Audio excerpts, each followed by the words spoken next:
My friend and I are swim instructors for our local town. The pond was closed due to contamination, so our boss man agreed to ship us over to the old school youth center to clean the hell out of it. The place had not been adequately cleaned in 15 plus years, so my friend and I, we'll call her Your Highness, loaded up with hardcore chemical cleaners and set to work, sweating our tits off in 90-degree heat while rigorously scrubbing every inch, every corner. A week went by and nothing happened. About 2 days into the second week, I was in the basement area where the bathrooms, pool table, foosball tables are located. Now, the place has 3 staircases. 2 are located in the middle of the building, the 3rd on the right-hand side. At the time, Your Highness was cleaning the side stairwell, a good 25 feet away from where I was standing. I could hear her laboring away. As I was sweeping about, I hear the bathroom door slam shut. The bathroom door is situated adjacent to the side stairwell. When I ask her why she's slamming doors, she asks me what I'm talking about. Your Highness did not hear it. Day 3. This time, Your Highness and I are upstairs working in the basketball court. We're cleaning the sideboards when we hear the pool tables being used downstairs. Multiple breaks, balls rolling around. We think that some little turds are fucking our cleanliness up. Probably have broken in through the downstairs, so we hightail it down there. Me down the center stairwell, and Your Highness down the side stairwell, so as to catch them. Well, we reach each other before we reach any rascals, and there's no other way out of the building, and the doors were locked from the inside. Day 4, Your Highness and I are working on the main office of the youth center. The music machine is merrily playing in the basketball court, which we couldn't see from the office. Abruptly, the music turns off. Your Highness goes to investigate. The machine has been unplugged. At this point, we start to joke about how the chemicals, the bleach, and the cleaners are starting to have an impact on our sanity. But the music had just stopped, and the machine had been plugged in previously. There was no one else in the building. We begin to become more wary of this place. Day 5.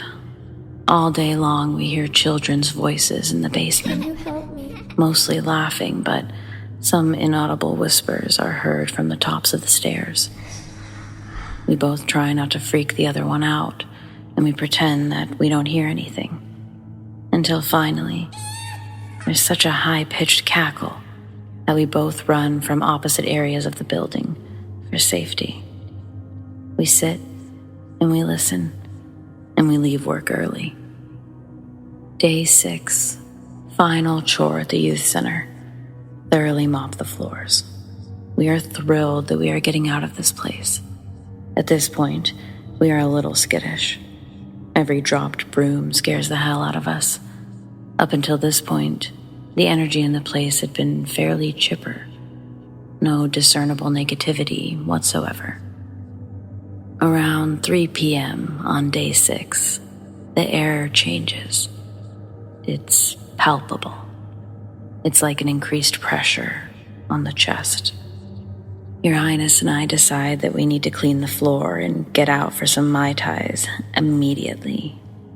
We scrub and Your Highness begins to mop. The place is spotless.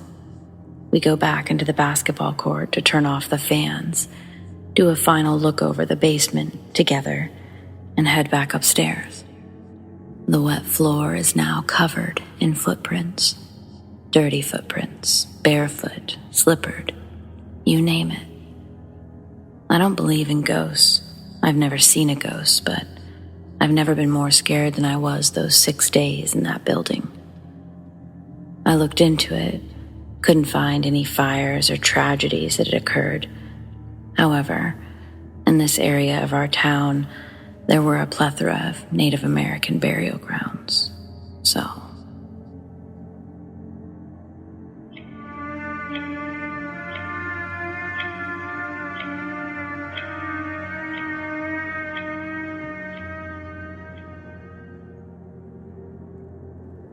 My grandfather told me this story about how one time he was sitting in a chair in front of the house when he heard his wife repeatedly calling for him from inside the house. The thing is, my grandmother had passed away a few years before that. But he told me that the voice was so pressing that he got up to go look inside the house. And as soon as he got inside, he heard a loud crash behind him. He turned around to see that the chair he'd been sitting on moments ago had been crushed by a cast iron gutter that fell on it. If he hadn't come inside the house, he would have probably been seriously injured. I don't know if it's paranormal or not, but every time I think about it, it sends chills down my spine.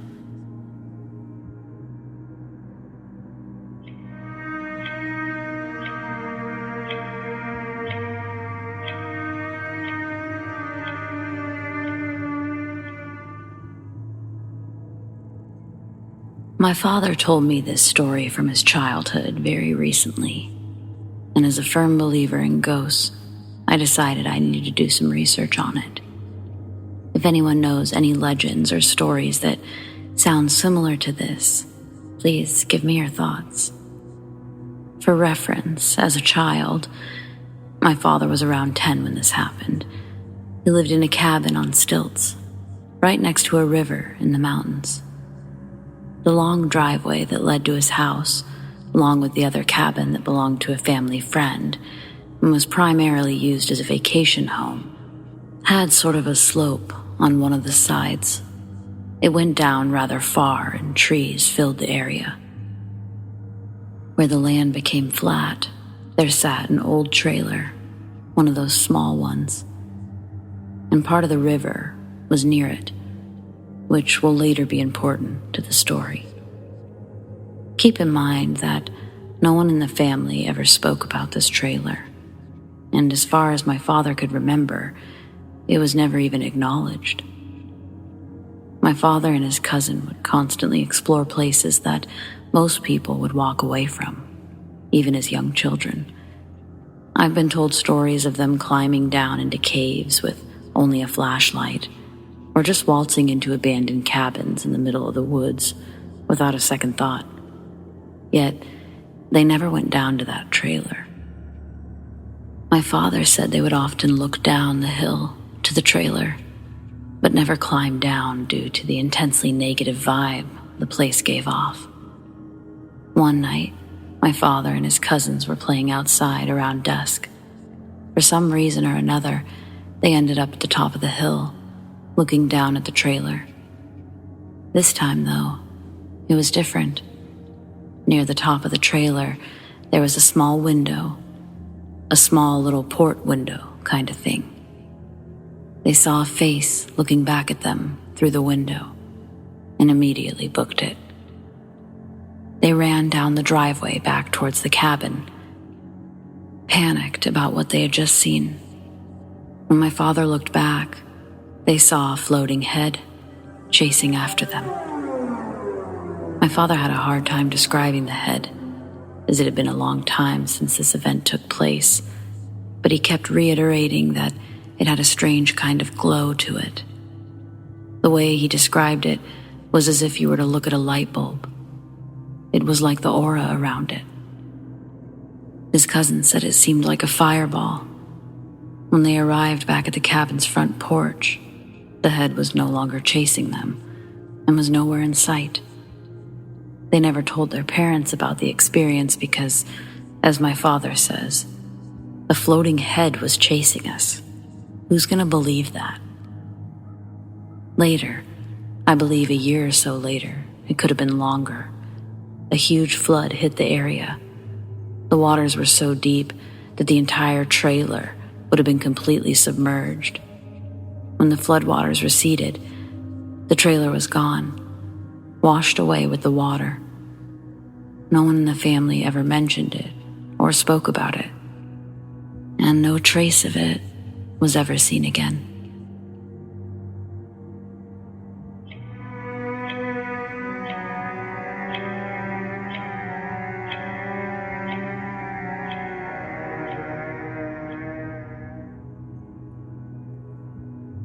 This is a memory my sister and I have from when we were kids. We both remember it exactly the same. We were walking down the hallway towards our bedroom when we saw a strange figure at the end of the hall, just outside our room. It was your stereotypical, almost transparent figure under a bedsheet type of thing. No feet, just hovering. Only it wasn't pure white. It had more of a greenish-blue glow to it. We stood frozen, and we waited for it to move. We knew that our parents were in the living room, just behind us, to our right. It started to glide forward, but before it got far, we'd forced our legs to make us move in the direction of our parents, and we ran without looking back. Our parents consoled us and went to examine the hallway themselves. They saw nothing. But what did we see? Whatever it was, we never saw it again.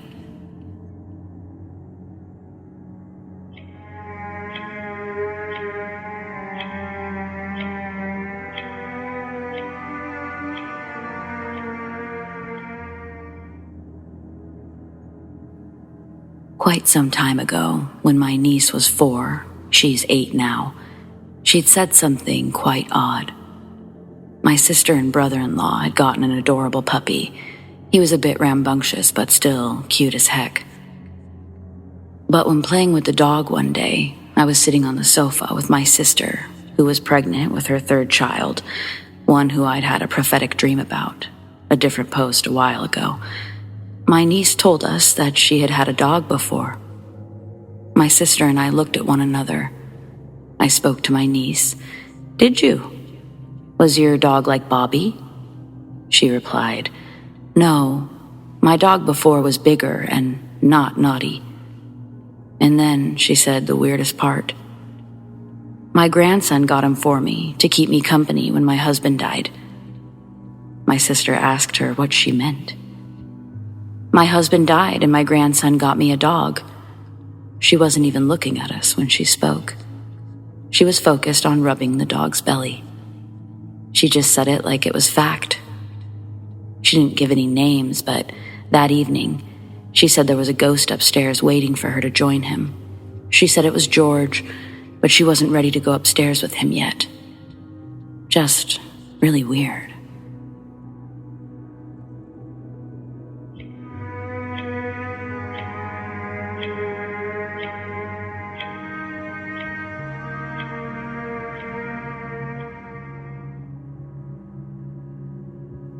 I grew up in the backwoods of rural Maine. I met my wife, then girlfriend, in high school. My father built our house from the ground up on land acquired from my grandfather. Some strange happenings have happened in those woods, but those are stories for another time. My wife's childhood home was an 1820s farmhouse that was set on a desolate street near a mountain. She had relatively close neighbors, but all was usually pretty quiet. No street lights on the street, and the vast majority of sound came from the frogs in the woods. She'd always told me odd and strange happenings occurring at the home, but I always kind of just dismissed them. Her parents moved to Florida for work, and her brother was already in the military stationed on the other side of the continent. So her parents allowed her and I to rent the property so that the house could remain taken care of. I worked a night job from 11 p.m. to 7 a.m. at a halfway house, and my girlfriend worked at a local pizza shop during the day, so we only had weekends together, which was fine. I always made it a point to call her whenever I arrived at work, just to make sure she was good. On one night in particular, it took a turn for the stuff of nightmares. I called and she picked up the phone in hysterics, talking about people being in the home, walking around downstairs and talking amongst themselves, all men. The line was oddly staticky, and I could hear our 2 dogs growling in the background. I told my employers of the situation and they told me to go. I remained on the phone for the remainder of my frantic drive home. She was very obviously upset. I was about 20 minutes from the house, but this particular commute felt like hours. As I neared the house, about 5 minutes out, I started to hear men whispering into the phone, but her reassuring me that no one was in the room with her. Then, what I feared the most, a loud crash through the phone, a blood-curdling scream from my girlfriend, and the dogs going berserk. I'm 2 seconds from the driveway, and I tried to calmly ask what had just happened. She was still on the line, luckily, and she said that she didn't know, just that it had come from her brother's room next to hers. As I pulled into the dirt driveway, I saw no other vehicles besides hers. I asked her if the men were still there, and she told me that she could still hear them talking. I told her I was coming in with something blunt. I swept through the house, quietly but quickly. Nothing. I go upstairs to where her and her brother's room were, to see her in the bed with the dogs in an extremely defensive stance. I told her the house was clear and asked what the bang was. She pointed to her brother's room, to which I slammed open the door, but was met with resistance toward the end. His AC unit was lodged into the drywall. This was a fairly heavy window unit, and it was in his window prior to this incident. The window was now a good 12 feet from where it currently rested, in the sheetrock. From that night forward, I always felt watched, and that I was never alone in that house, until we moved, and I myself joined the military. Her parents have since sold the house, but I'll never forget the oddities that took place there on a pretty frequent basis.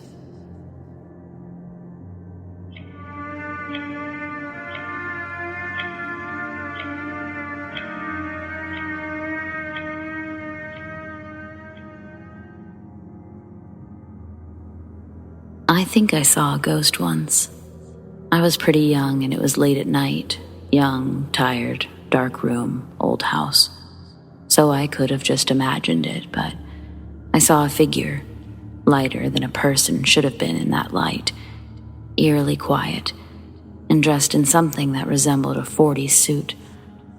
He came out of my closet, which were also the stairs to the attic. He walked across the end of my bed towards the door, stopped, and kind of looked in my direction. He sat on the corner of my bed, sort of looking at his feet. He looked like he let out a sigh, got up, walked through the door. As soon as he passed through the door, the phone rang. I had a ghost experience in my last house. I was 13, and my bedroom was on the bottom floor of my raised ranch house. The rest of my family had bedrooms upstairs. The very first night I slept down here, it was extremely eerie, and I always had the feeling that something or someone was watching me.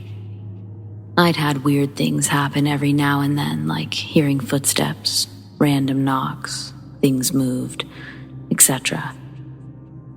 Maybe 2 months later, I go to sleep one night. I've turned off all the lights, shut the door, and I've fallen asleep. I woke up at 2 a.m. with every single hair on my body standing up, and I immediately noticed the light outside my door is on, and my bedroom door is open. I turn over slowly, and I start to hear footsteps which sound like they're in front of my room, walking down the hall. So I'm terrified, staring at my open doorway with the light on, hearing these footsteps, and I hear 2 jiggles on the locked door down the hall. Not a doubt in my mind what the sound was. I use that door every day, and that door leads to the garage, which was closed, so it was jiggled from the inside. To this day, I've never felt as absolutely fucking petrified as I was when I heard this. I literally couldn't move. Then I heard the footsteps again, maybe 5 or 6 of them, walk over from the door back to in front of my room. I could just feel a presence there. I was aware of what was happening. I did what any 13-year-old would do. I turned over slowly to the wall, closed my eyes hard as I could, and forced myself to sleep. I eventually moved out of the house, but goddamn, never experienced anything like that before or since. 5 years later, I come to find out that the grandfather of the family who lived in my house before us died in the downstairs bedroom that I was living in.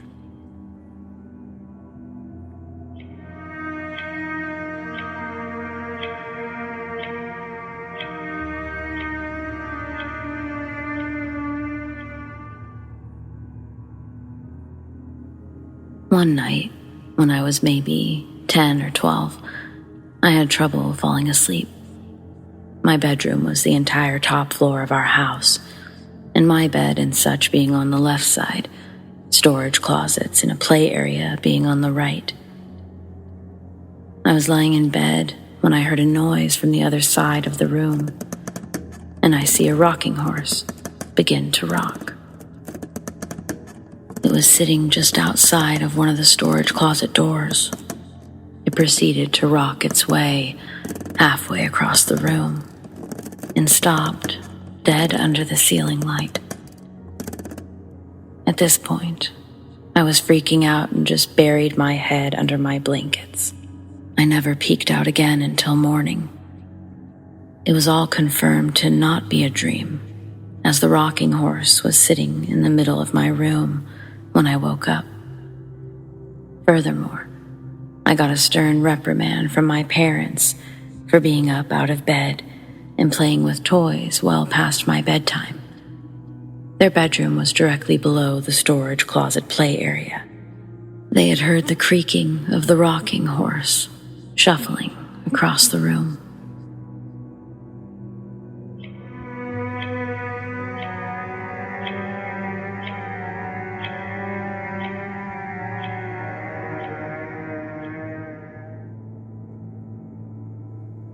I have had many paranormal experiences. I was a very sensitive child and teen. It wasn't abnormal for me to see things, be visited in dreams, and have intuitive experiences. When I was probably 9 or so, I was staying at my aunt's house. It's an old farmhouse in the middle of rural Minnesota. I was trying to sleep when I looked in the doorway, and I saw a figure standing in it. It appeared to be the shape of a person, but it was darker than the darkness around it, which is pretty dark because out in the country, there was no light. It stood as tall as the doorway and appeared to have a hat on. I remember feeling that whatever it was staring at me. I stared back in disbelief for a bit, and then I threw my head under the covers as I kept saying to myself, "I'm too young to die. I'm too young to die." Sounds dramatic, but I was so freaked out.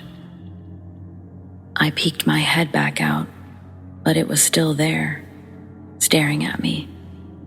I finally stood up, closed my eyes, and put my hand stretched out in front of me and ran through the doorway.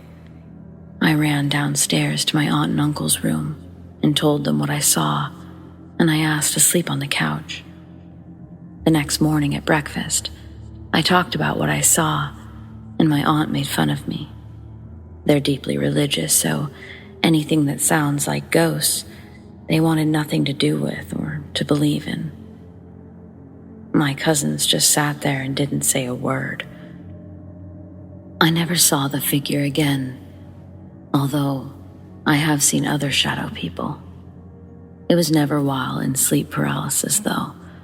I've only ever experienced sleep paralysis once in my life and actually had a really cool experience, not negative.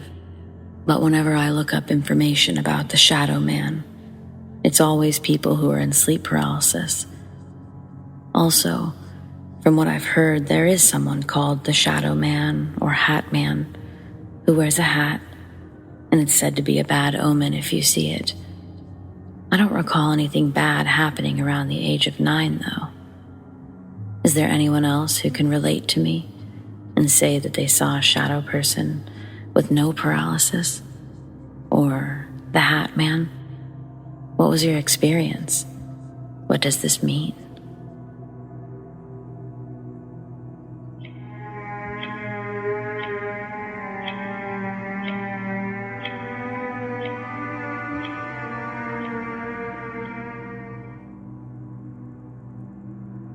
My wife is a sensitive.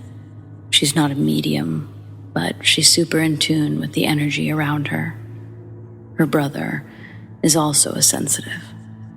And then there's me, a skeptic who just didn't really believe. Well then, the first time I met my brother-in-law was when he was out of prison and he came to stay with us. When he was in the penitentiary, he started to dabble in some dark stuff. As I said, I was a skeptic, so I didn't pay him any mind. Well, apparently, when he moved in, he opened some kind of portal. My wife started noticing strange activity around the house, but I just kept brushing it off. Then one day, my 3-year-old daughter started talking to me about a dead bandit standing at the end of her bed. Once again, I brushed it off, until a few days later, as my wife and I were folding laundry, something caught my eye. It was a sock, just hovering out of the corner of my eye. But when I turned to see if what I was seeing was right, the sock just fell. My wife and I were the only ones home. About a week or so passes, and my wife and I are outside smoking at night, while our son is staring off into the dark and asking us if his friend can come in. He says he needs permission to come in. Those were his words, exactly. I said no. My wife started praying out loud and then called my in-laws, who were both preachers from the Deep South, asking them to come over to bless the house, to seal the doorways. That night, my brother-in-law vomited up this crazy-looking stuff. It wouldn't come up out of the carpet.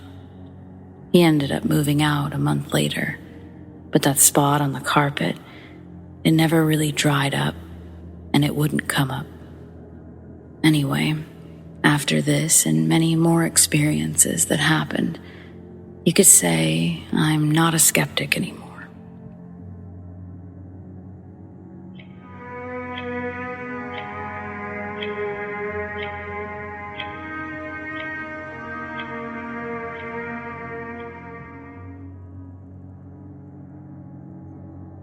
This story happened about 2 years ago when I was 19 and my foster sister Kira was 16.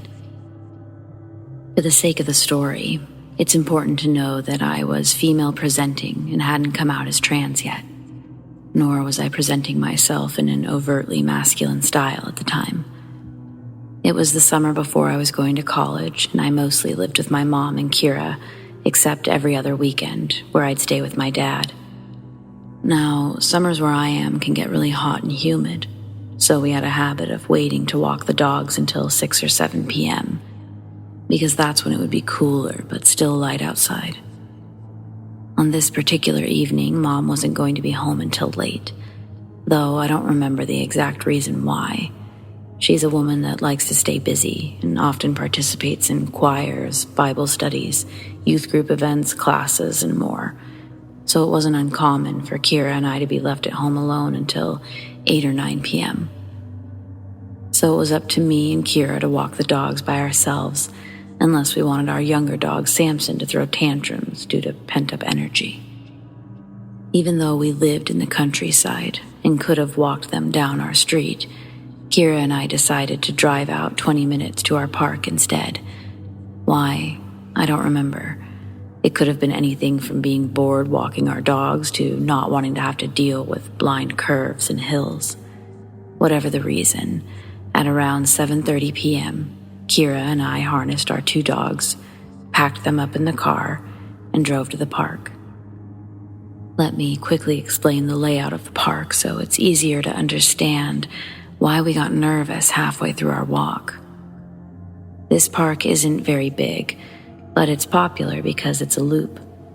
The entire park is surrounded by a mile-long looping road with its attractions like playgrounds, ponds, and a small country hall, all spaced about in the inner side of the loop. The outer side is just grass, trees, and one playground at its end. Thus, it's common and expected to pass people walking the loop at least 2 times if you're walking in opposite directions, but not if you're walking in the same direction, obviously. Any cars on this road can only drive in one direction because it's a one-way road. At first, everything about this walk was normal. I parked the car, we clipped our dogs to leashes, and we started on the loop.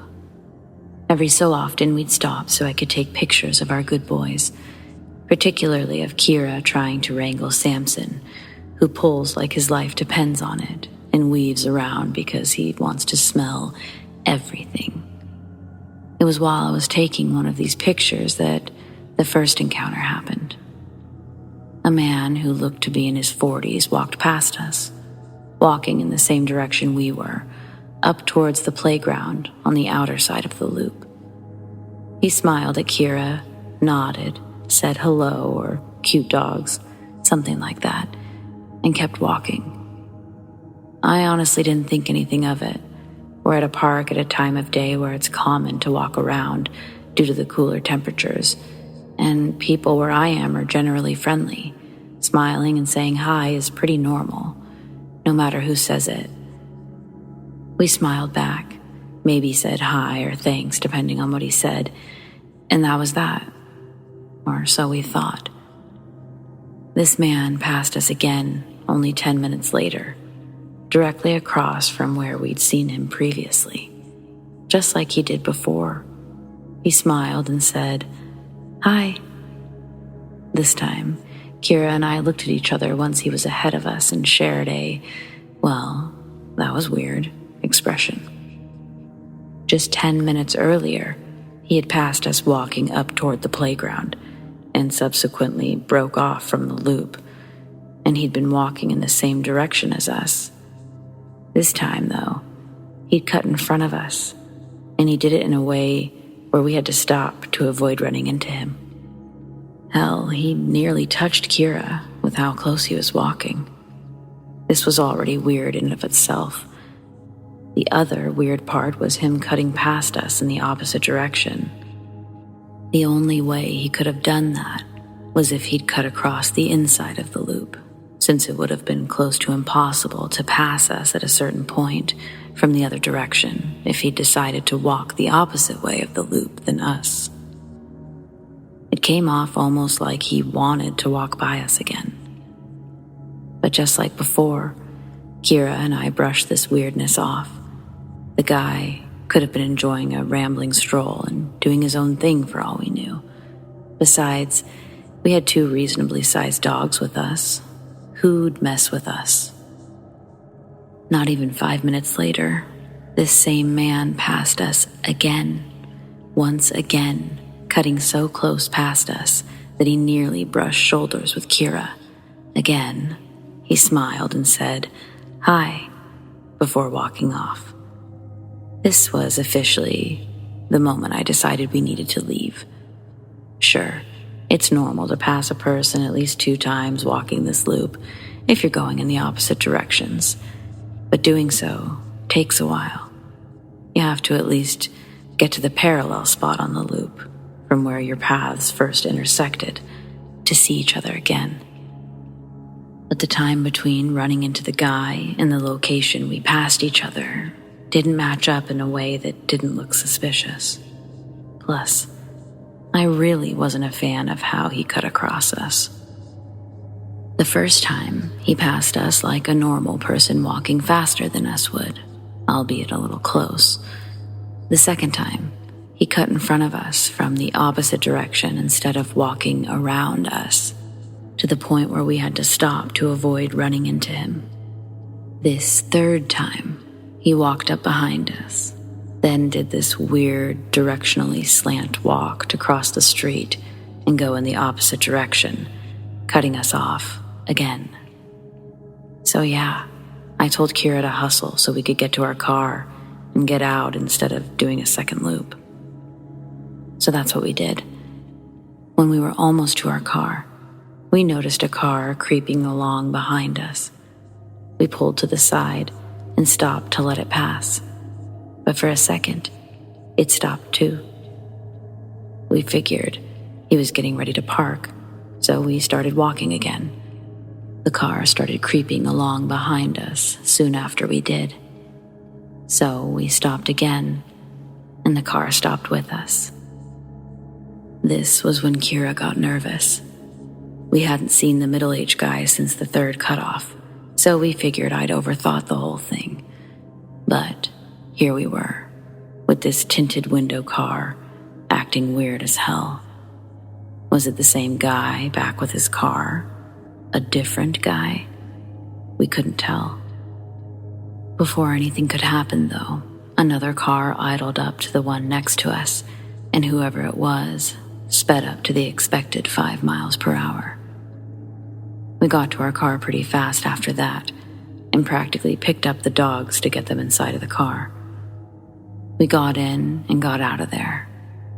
My mistake, however, was neglecting my rearview mirror and the wide advised rule to not drive straight home if you're worried a stranger's taken too much interest in you.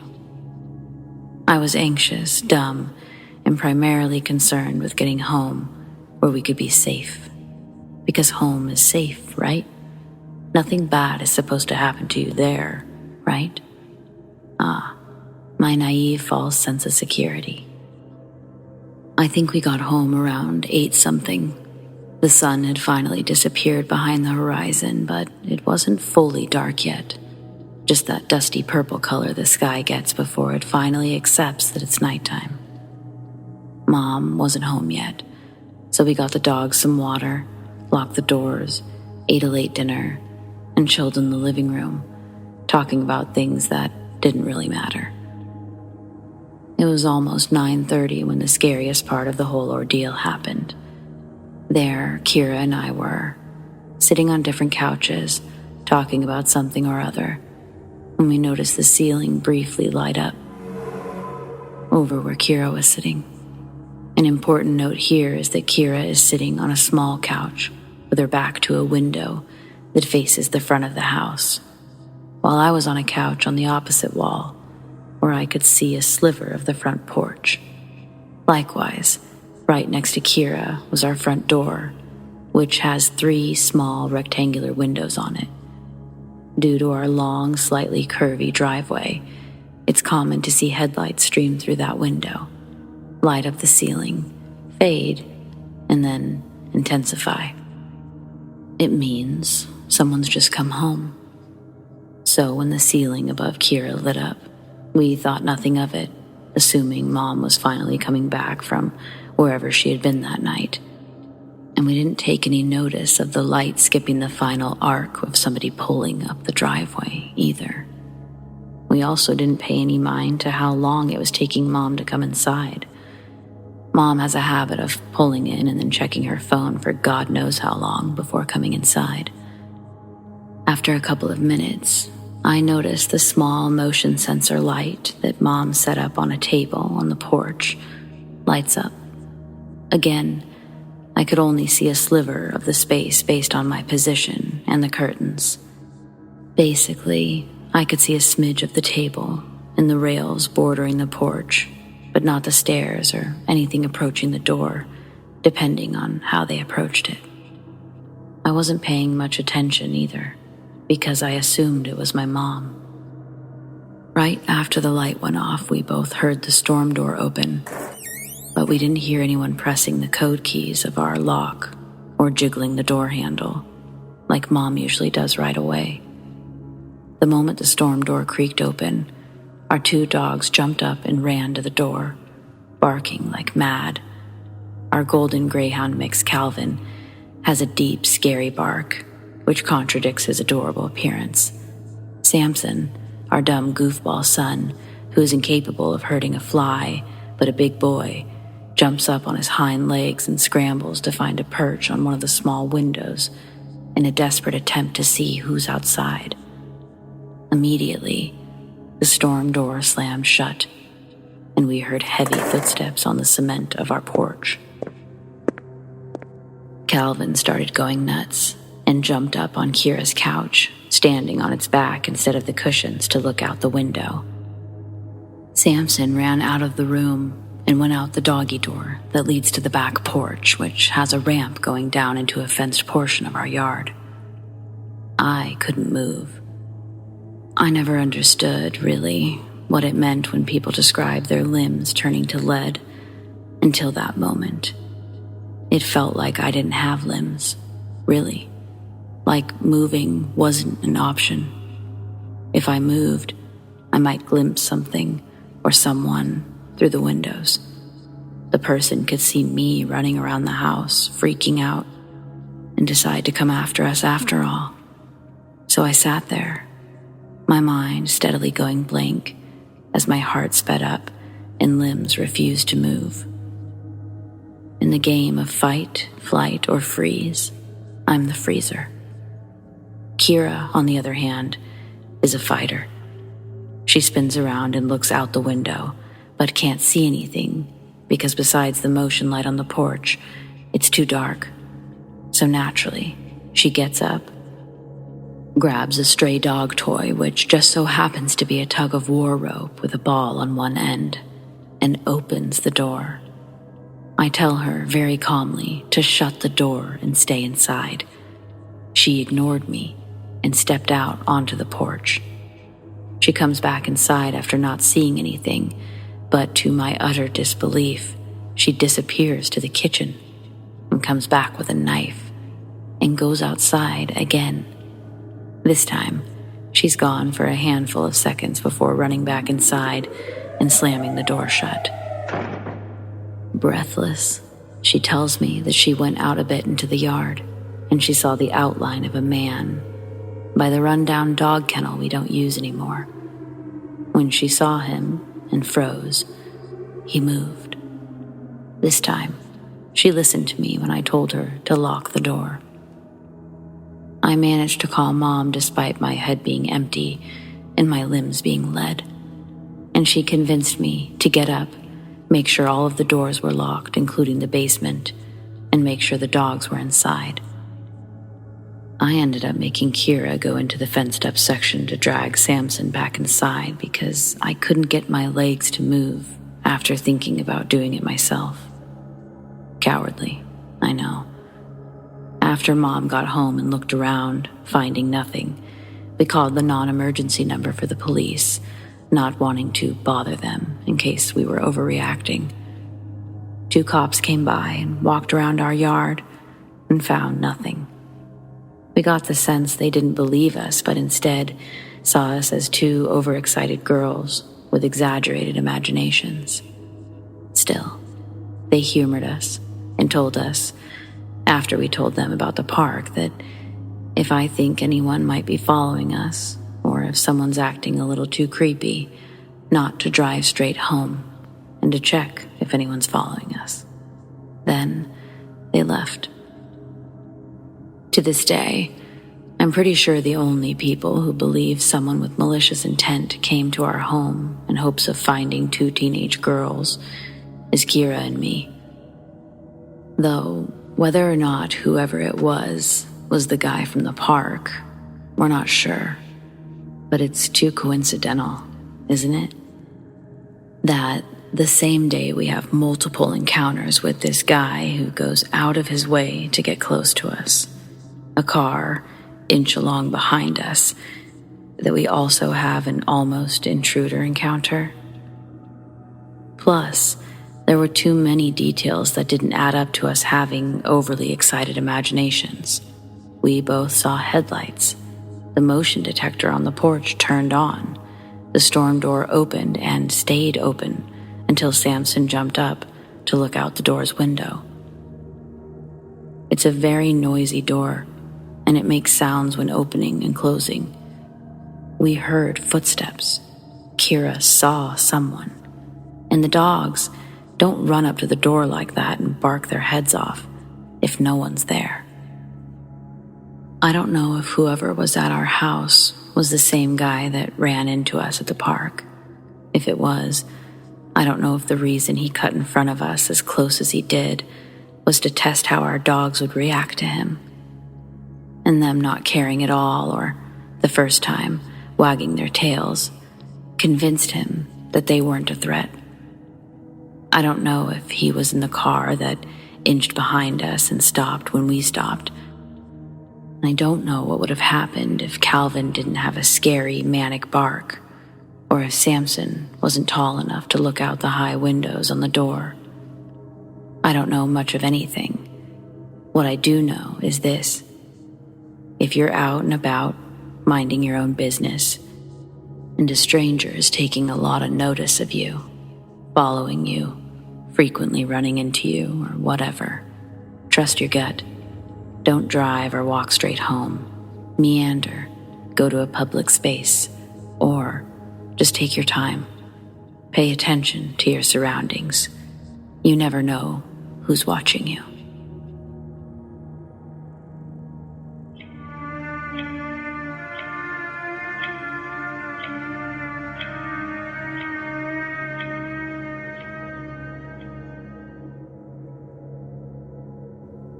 After a painful breakup, I decided to try Tinder and Bumble.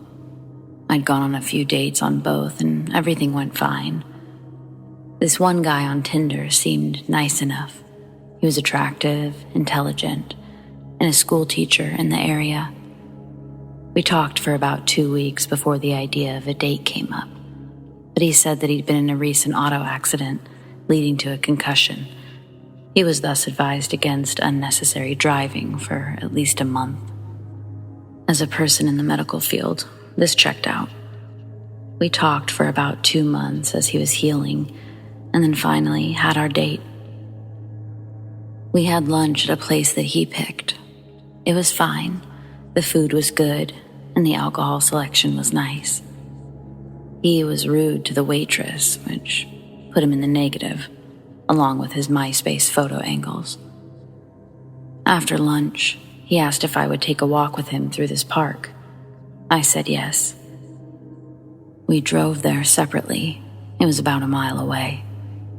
We walked through the park until we came by some swings. I beelined it for them because I love swings, and there was no one else in the park. As I was happily swinging, he stood there watching me. Finally, he asked, "Hey, what do you think would happen if you were to die right now? How would you feel?" And I laughed, feeling happy on the swings. I would be happy, I guess. And then he asked, "Well, what would you feel if someone made that happen?" And so I asked what he meant, and he elaborated. "What would you feel if I were to make you crack your head as you fell off the swings?"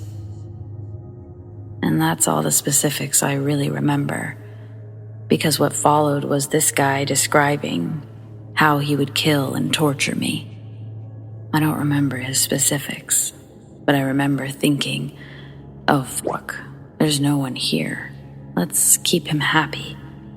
And I was agreeing to certain words like scream, pain, and big.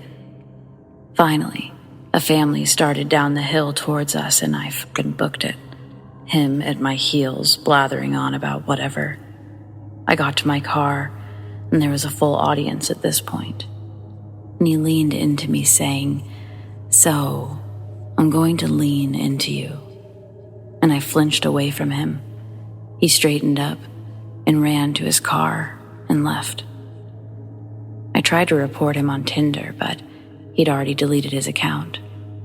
He never told me his last name. He explicitly wouldn't when I asked that day. 2 weeks later, he texted me saying that my manners were horrible and that my swing set banter was terrible. I blocked him and had nightmares for weeks afterwards.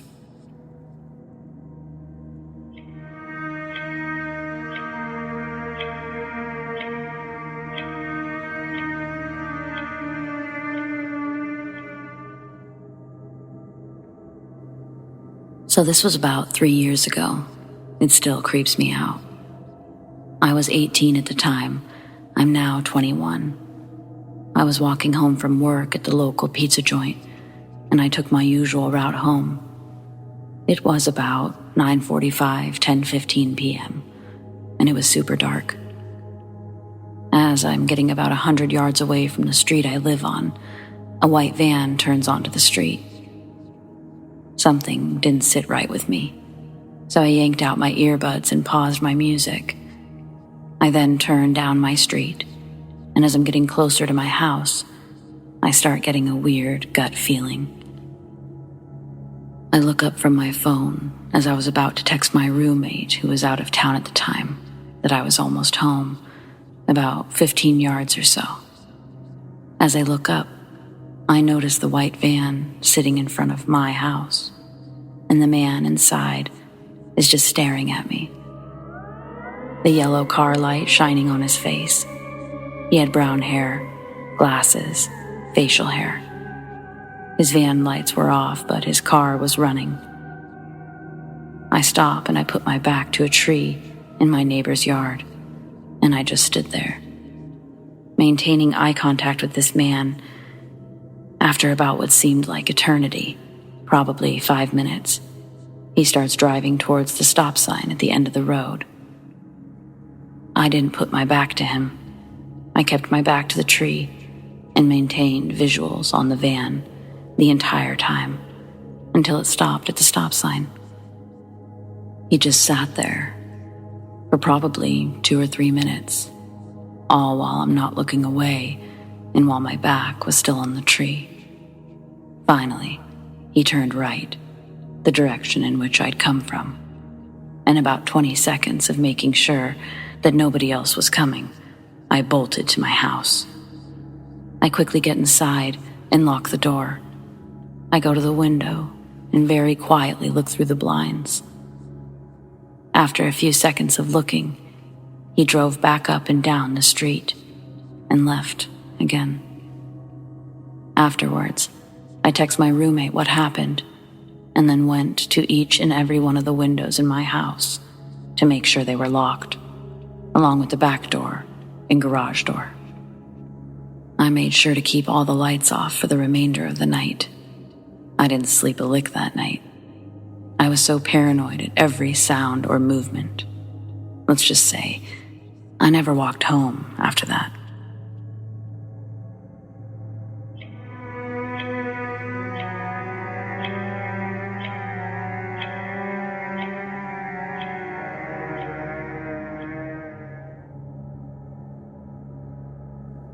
I was at the laundromat today with my father and my 1.5-year-old.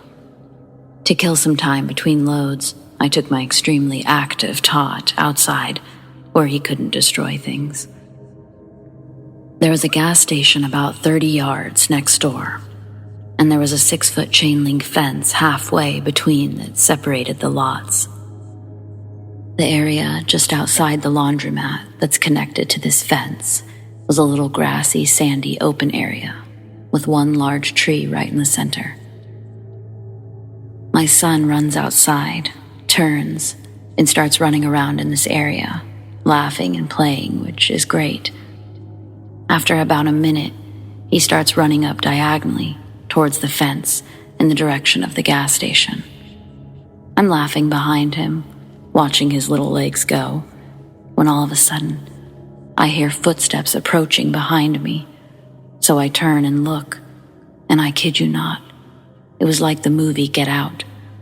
This man was just straight, knee to chest, running straight towards my child, with manic eyes. I bolted and scooped him up. I darted back into the laundromat so fast. glanced back over my shoulder when I was taking off, and the guy was now on his knees, laughing and then rolling around, being all weird. I'm not sure if he was mentally ill or high, but I was shaking so bad because I had no clue what his intentions were.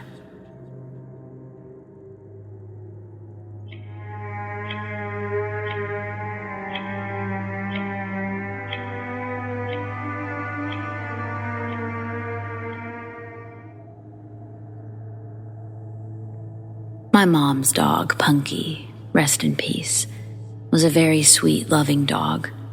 She was an ESA dog, but trained to be a service dog for PTSD before she lost her leg. I had never seen her get aggressive with anyone in the entire 12 years she lived. She never growled or nipped anyone, and she had no sense of smell, so she loved all animals and people. A real gentle giant among our little terriers at 60 pounds.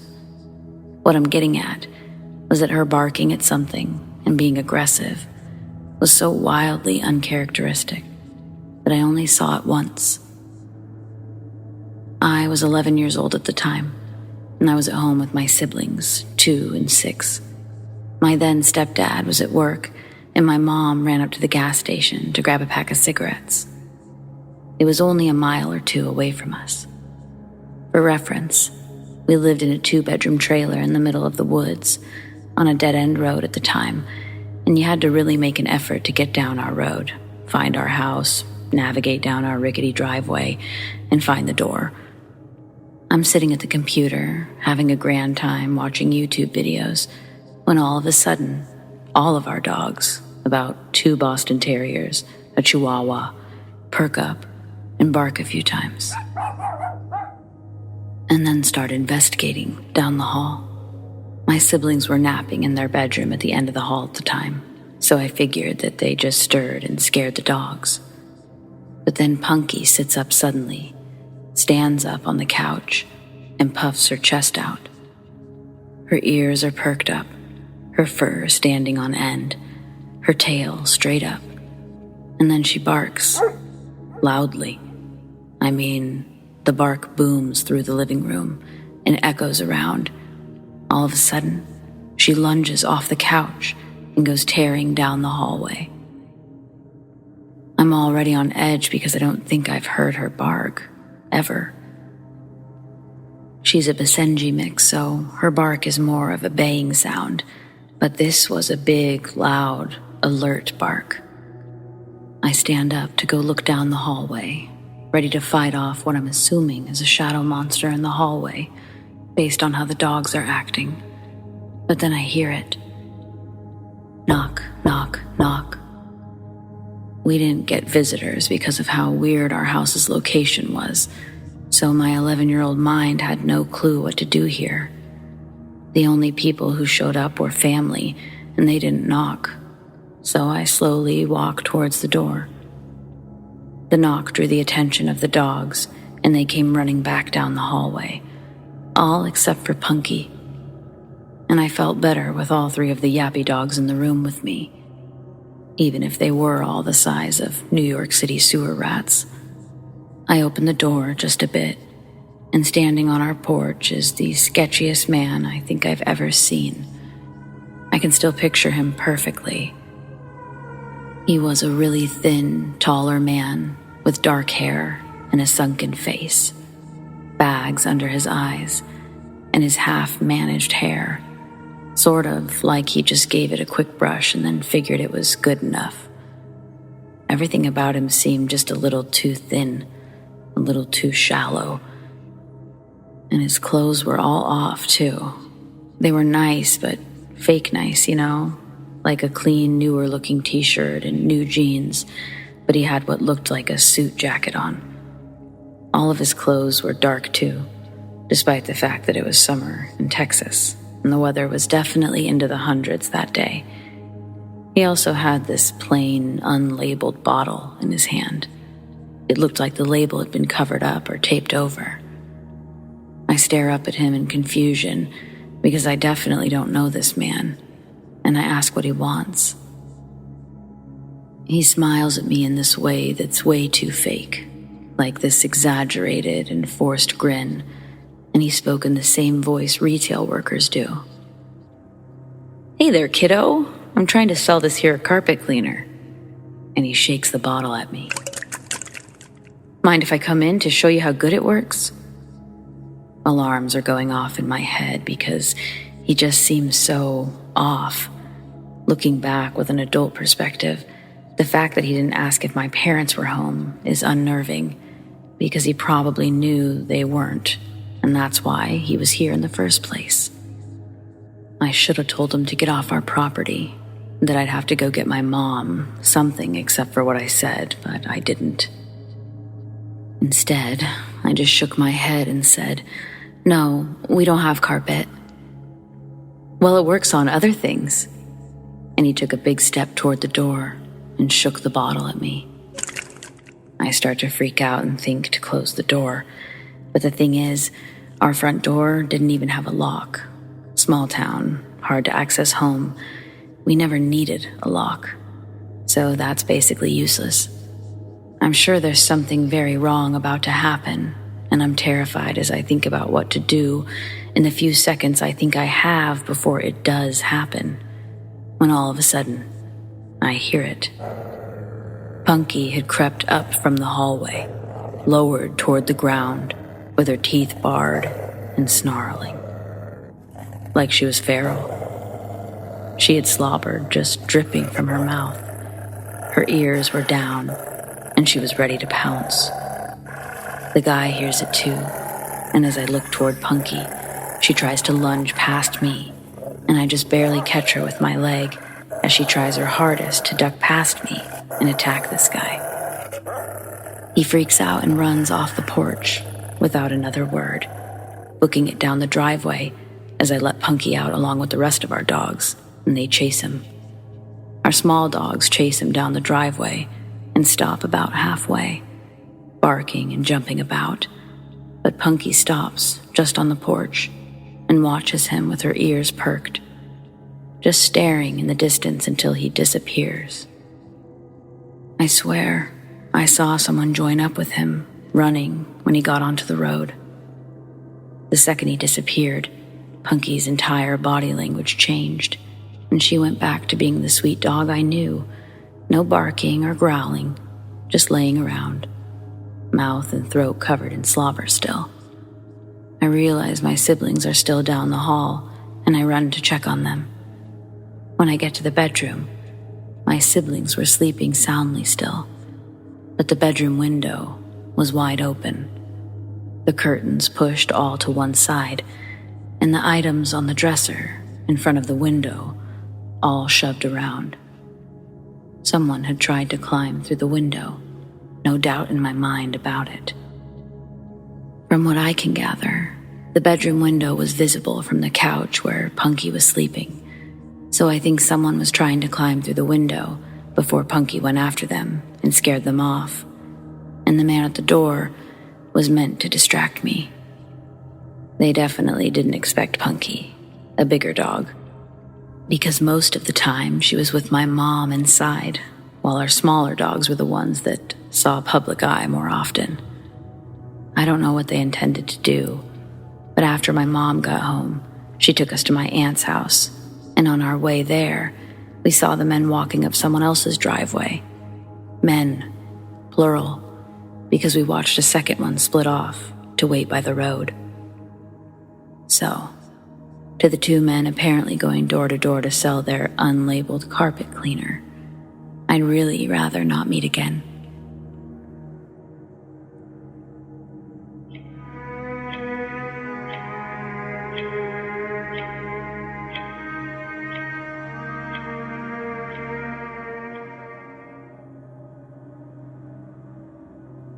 One hot summer day near Northern California, a friend and I were driving to a party that was happening about 2.5 hours away from where we lived. We knew the party host, so we were heading there early afternoon to hang out, help set up. We were just cruising down the highway with the AC pumping as it was over 100 degrees that day. As I leaned forward and broke my highway-induced trance to turn on the radio, I happened to look up and notice that we had caught up to a couple of motorcycles.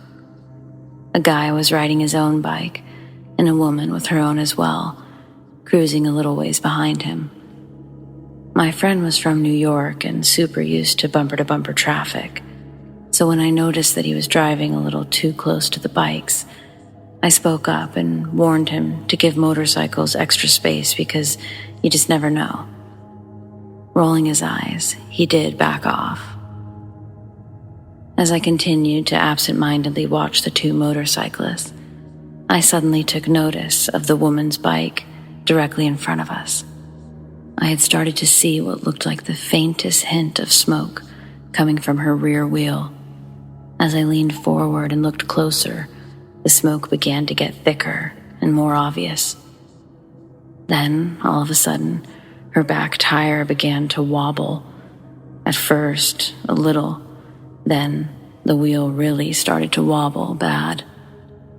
The events that were to follow took place in only a few seconds, but those few seconds seemed to just stretch on and on. I watched helplessly as her rear wheel began to wobble out of control. The smoking and wobbling rear wheel caused her to start losing control of the heavy bike. Then, the rear wheel just locked up. That caused the front of the bike to swerve out of control. Her front wheel then jerked to the left, causing her to completely lose her balance on the bike. Because she was riding at about 60 miles an hour, the loss of control completely threw her off her bike. I watched in horror as her bike went sideways in the lane and tipped over, going right out underneath her legs. As the powerful, still speeding motorcycle turned and fell out from beneath her legs, she clung onto the handlebars until she was almost doing a handstand on the bike. Her stick-straight arms started to twist opposite of her lower body. That twisting motion finally forced her to release the handlebars.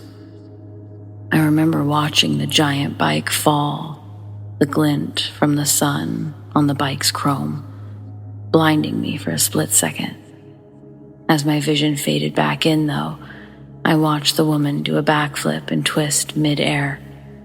Then she hit the hot blacktop head first and did another final spin before her limp and unconscious body toppled over onto the blacktop. Thankfully, she had a full-faced helmet on, but no leathers.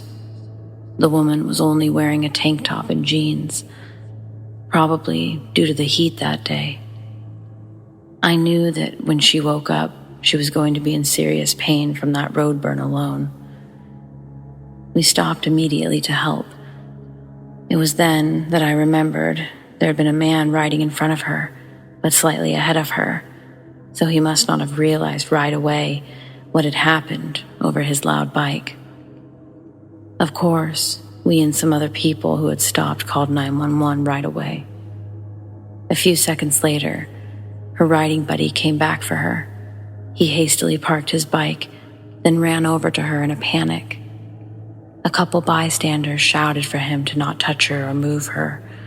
I spoke up right then and agreed, telling him that she could very well have a severe head or spinal injury. She came to just before emergency personnel arrived. She started to scream in pure agony and pain, while I tried to gently and matter-of-factly tell her not to move at all. I told her she had been in an accident and that she was unconscious for over 2 minutes, and the help would be there in a second. Help arrived less than 3 minutes after the woman regained consciousness. My friend and I left after that. We didn't speak of it to anyone at the party, and I haven't really talked about it until now. But the moral of the story, for me at least, was that you should always trust your gut instincts.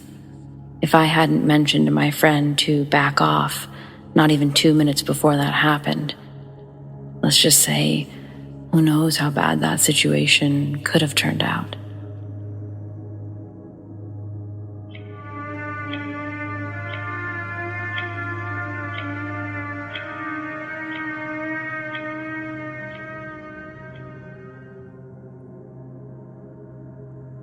When I was 11, my family moved to a very rural area of Minnesota in 1999 after living in a city in Wisconsin. We were surrounded by cornfields, and it was about 45 minutes to any larger town or city. I just want to set the scene a little, because as a kid who was used to the city, it definitely added to the creepy factor at night. What made it even worse at night for me was that a lot of times I was left alone. My mom was a night shift nurse, and my dad was a truck driver. I'd leave the TV on, playing Nick at Night, so I could fool myself into thinking my mom was in the living room watching shows. I'd also sleep in their room because it brought me comfort and was closer to the TV. Some may disapprove of this, but at the time, there wasn't much to do about it. My parents needed to make money, and this was what they chose to do. Anyway, it was like this often, but one weekend my dad was home, which didn't happen often. So this meant I was in my room, which was right near the front door, and my dad was in their bedroom, toward the back of the house. We had a Springer Spaniel who was my best friend, and who slept with me often. One night that weekend, I woke up to him not at my side. I could hear what sounded like a dog, my dog, growling and whimpering. I got up, walked to the kitchen, right outside my room, and looked toward the front door. In the entryway, I saw the head of a man bent down near my dog, and I said, "Hello?" Not sure what the hell I was thinking as a young girl. I should have ran to my dad, but I was worried about my dog, I guess. He stood up, looking startled. I don't remember what he looked like very well, but he was probably in his 40s or 50s, short, and looked a little disheveled. He asked me where a nearby town was, and I told him I didn't know, but I could go get my dad. The man had taken a few steps forward. My dog growled. He then said that he would figure it out and walked out the door. I ran to get my dad. Needless to say, my dad was really upset I didn't come get him right away. The man never came back that I know of. I don't know if he knew I was usually home alone somehow, and that's why he tried to come in. Or if maybe he was drunk and entered the wrong house, thinking it was his. It was definitely pure luck that this strange guy tried to get into my house on a weekend my dad was home. I know for sure that my dog may have saved me from something awful happening. I still wonder what he was bent down trying to do to my dog to make him whimper like that. I also wonder what would have happened had I not heard my dog. Anyway, that's the story. It was definitely creepy for me.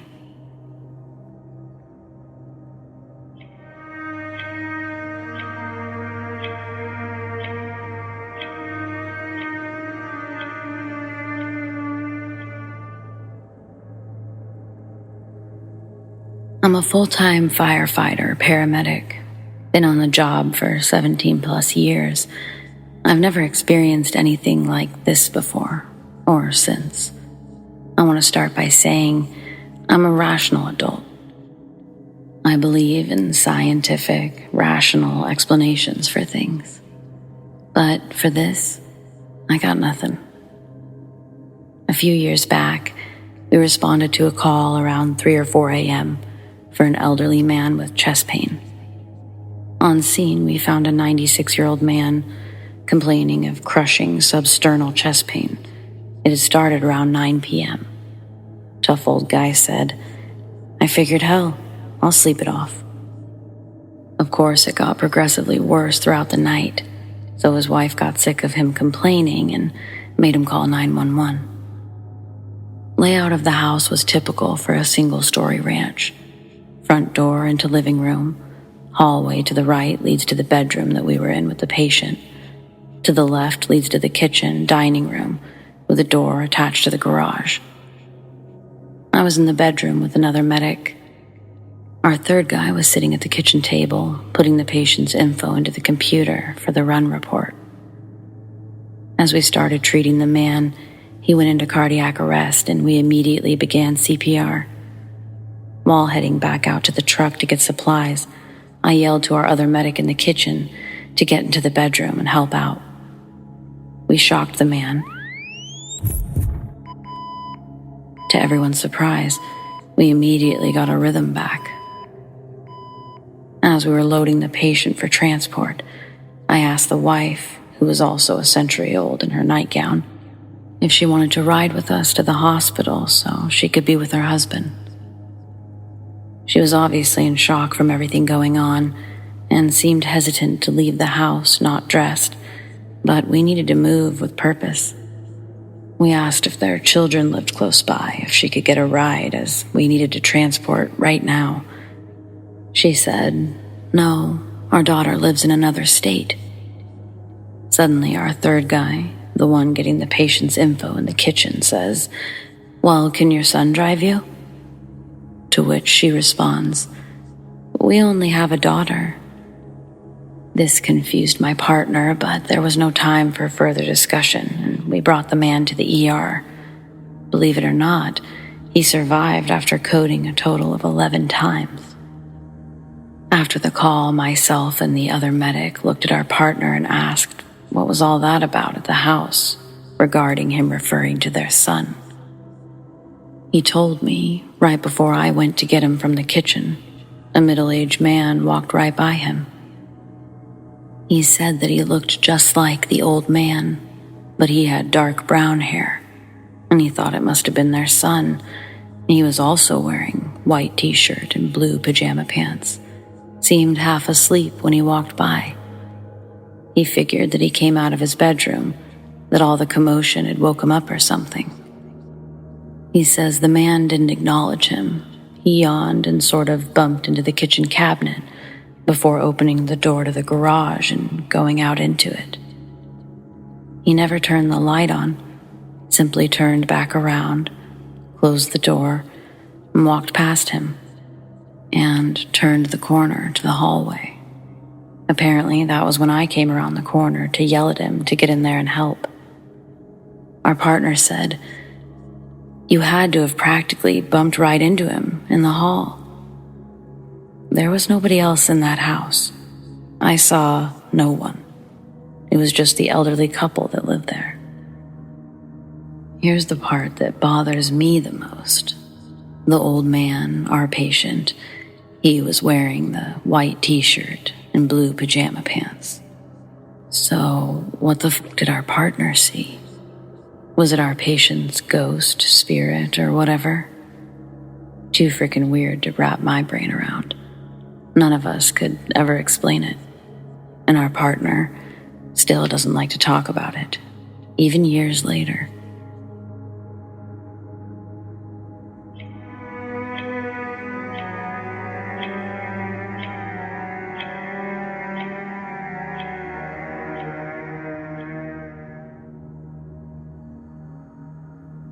The hood of my car is completely engulfed in flames.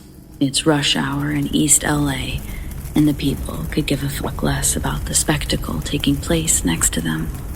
They're all too busy mentally preparing for their day ahead, distracted enough to ignore the man pushing a fireball down the road. Hi, my name is Amir. I bet you're wondering how I got there. Well, I'm pretty sure my car was haunted. It was also cheap, so no, I'm absolutely not throwing that out as a suspected reason why I no longer have my means of transportation. But up until the spontaneous explosion of my engine, none of the issues have been mechanical, just unsettling. The car was a 2011 Toyota Yaris hatchback. I'd purchased it used from the owner on Craigslist. I even checked the car's history. No accidents, not one scratch. A month goes by, and even with the music off, I still hear talking in the car. couple times I've looked in my rearview mirror, and only for an instant will I make eye contact with someone in the back seat. Every time, I scream and almost crash. Of course, during the first month, I attempted to gaslight myself, creating absurd excuses in my head as to why I was experiencing these terrors. Black shadow mass in the back seat.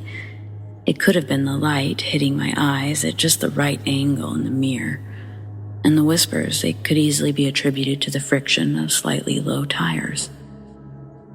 But then one afternoon, while driving home from work, a cop pulls me over. I'm already paranoid that he'll smell the weed, but this interaction went in a direction I didn't expect. When the cop asks for my license and registration, he leans into my window and says, "Where'd your buddy go?" In my paranoid brain, I think he's making a Mary Jane reference or something. But thankfully, before I have an opportunity to act on my assumption and incriminate myself, I stuttered out, "Buddy, sir?" The cop still has his head looking into my back seat, and then he quickly recoils out to scan the desolate road. His attention focuses back on me, and this time his delivery clearly spoken with aggravation. He tells me that when he lit up the car and pulled us over, he clearly saw 2 occupants in the car. With my hands firmly gripping the steering wheel, I try to explain that I'm the only one here. The officer is having none of it. My words fall upon deaf ears as he takes another step back, removing his gun from the holster and telling me to get out of the car. I've never been a big anarchist in my youth. My style and music taste is rather bland, and physically, I'll never be the biggest man in a social situation. So, when Mr. Policeman pointed his gun at me, I listened. He searches me, cuffs me, then puts me in the back of his car, before turning around and searching under and around my car for the second occupant. He obviously never found one. He was sure he'd seen someone in my car, but was equally as sure that he hadn't seen anyone get away. He'd only pulled me over to discuss my tabs, not really an arrestable offense, so I was released.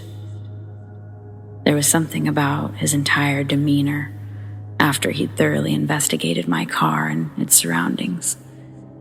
Clearly, he was spooked. Getting back into my car after that felt different, to say the least. Was I relieved that someone else witnessed the strangeness? Only slightly. Sure, I'm not crazy, but I still had to drive the car. So, after that event, but before my car was engulfed in flames on the highway, there's one other occurrence that solidified my unease. It's another one I can't really explain. This happened at one of the most inopportune times imaginable. That seems to be a trend in my life, but anyway, I was on a date. The date was going well. Actually, screw that, it was going great. Like, we're hitting it off, chemistry for sure. We met up at this outdoor movie event put on by the city where my date lived. Close to my own, but a bit bigger. It wasn't fancy. I mean, the movie playing was Scooby-Doo, so our expectations were that level. After that good time, we decided to walk around the park with the brilliant idea of going to catch the sunset with some ice cream. This is where my date trusts me enough to get into my car. And how do I repay her? Well, I open the door for her, and as she gets in, I see her face change dramatically. She's instantly turned off, and I'm instantly insecure. Then, I smell it. My car smells like an ashtray, like my grandmother's old trailer, heavy and thick. It was like actual smoke should have accompanied the smell, but there was none. My date and I are still sort of connected since I was holding her hand as I got her into the car. In a total knee-jerk reaction, I pulled her back out of the car, apologizing profusely. She's confused, saying she didn't realize I was a smoker. She's also apologizing for her reaction. I explain that I'm not a smoker, and she gives me a look of disappointment, saying, I could handle if you were a smoker. I mean, I'd probably make you quit, but lying? That's just stupid. And without another word, she was walking back to where I'd originally met her. Obviously, I don't smoke cigarettes. And before you say that it was probably weed, it wasn't. If you've ever smoked weed or smelled cigarettes, you know the difference. And this was clearly tobacco smoke. That smell, it lasted for 3 days. It made me physically sick, and I almost considered selling the car at that point, for real. And that brings us to the highway fire. Normal commute for me is several hours in the car, at least one in awful traffic. What gets me through all of this is the radio. I'm in between songs listening to some banter on K-Rock when I catch a glimpse of this shadow in the back seat. I do my normal, get scared and almost wreck my car, and then I'm incredibly frustrated, almost punching at my steering wheel but holding back. My radio then cuts out, just going into no signal mode. A loud, intense static fills my car, far louder than the music or discussion that was happening prior. I'm driving like an asshole now, but for whatever reason, nothing I do to the radio makes a difference. So I give up, and then it stops. I don't even want to be in the car at this point, but what choice do I have? I don't bother trying to turn the radio back on. I decide I'll drive in silence. Of course, that's interrupted by the faint sound of talking. Familiar, but distressing nonetheless.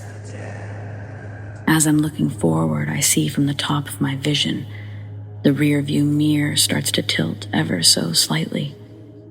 I look at it. No shadow there, but I swear on everything, I felt something in that car. It felt like it was sitting right next to me, and it looked as though it was moving the mirror towards itself. I move my gaze slightly, and sure enough, a black mass is idling in the passenger seat. This all happened in a matter of seconds, all while I calmly try merging towards the far lane to exit. It wasn't my exit, but I just had that horrible feeling about being on the road, being in this car. I felt as though I was losing control of the car itself.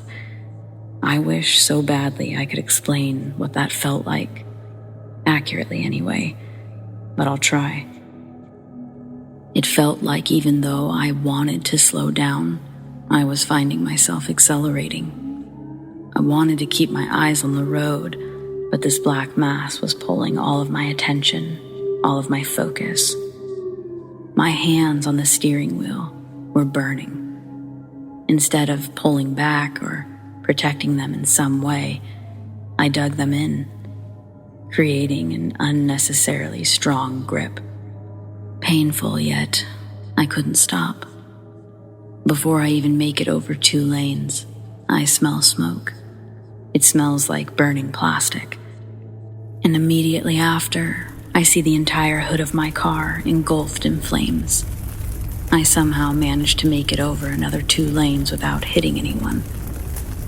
As I reach the shoulder, it feels like the steering wheel is going to burn through my hands. Straight panicking that this car is going to lock me inside of it, burning me alive, I open the driver's side door, putting one foot out as I slow to a stop. Finally, I throw it in park, barely have enough time to grab my phone as another roar of flames bursts through the interior of my car. I waited close to an hour, all while watching my car burn. Ironically, I was now the traffic I despised so much. But I thought to myself, No way has anyone ever had such an excuse to cause traffic. This quite literally wasn't my fault. Yet here I was. Well, here I am. No car, working with a rental. No future car plans in sight, given that I bought the car so cheap and not from a dealership. My quote from the insurance I already can't afford is about enough to cover a down payment for a car I could never afford. But at least I'm alive.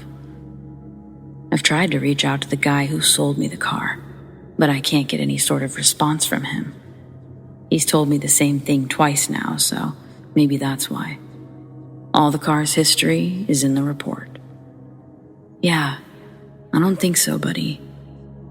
But thanks for teaching me that there is such thing as a deal too good to be true. I don't know, man. I think I'm still in shock.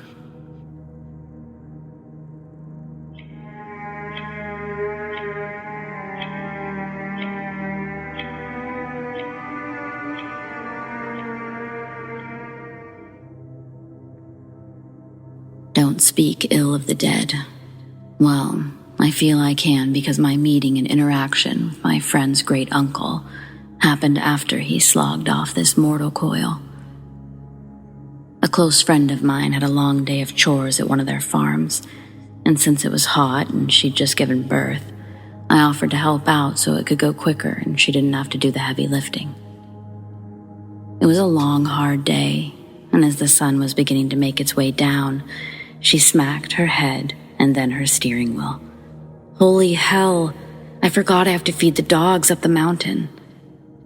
She looked very regretful as she said, I gotta go get some dry kibble to give the neighbors, to give the dogs up at my uncle's cabin. I'm sorry, you were so nice to come, but I have to do this. I said, let's get some people food too, and I'm all yours. So apparently my friend Marie was not kidding as we made our way up the mountain roads, switchbacks going higher and higher. The story was that she was left the property by her great uncle to live on with her husband.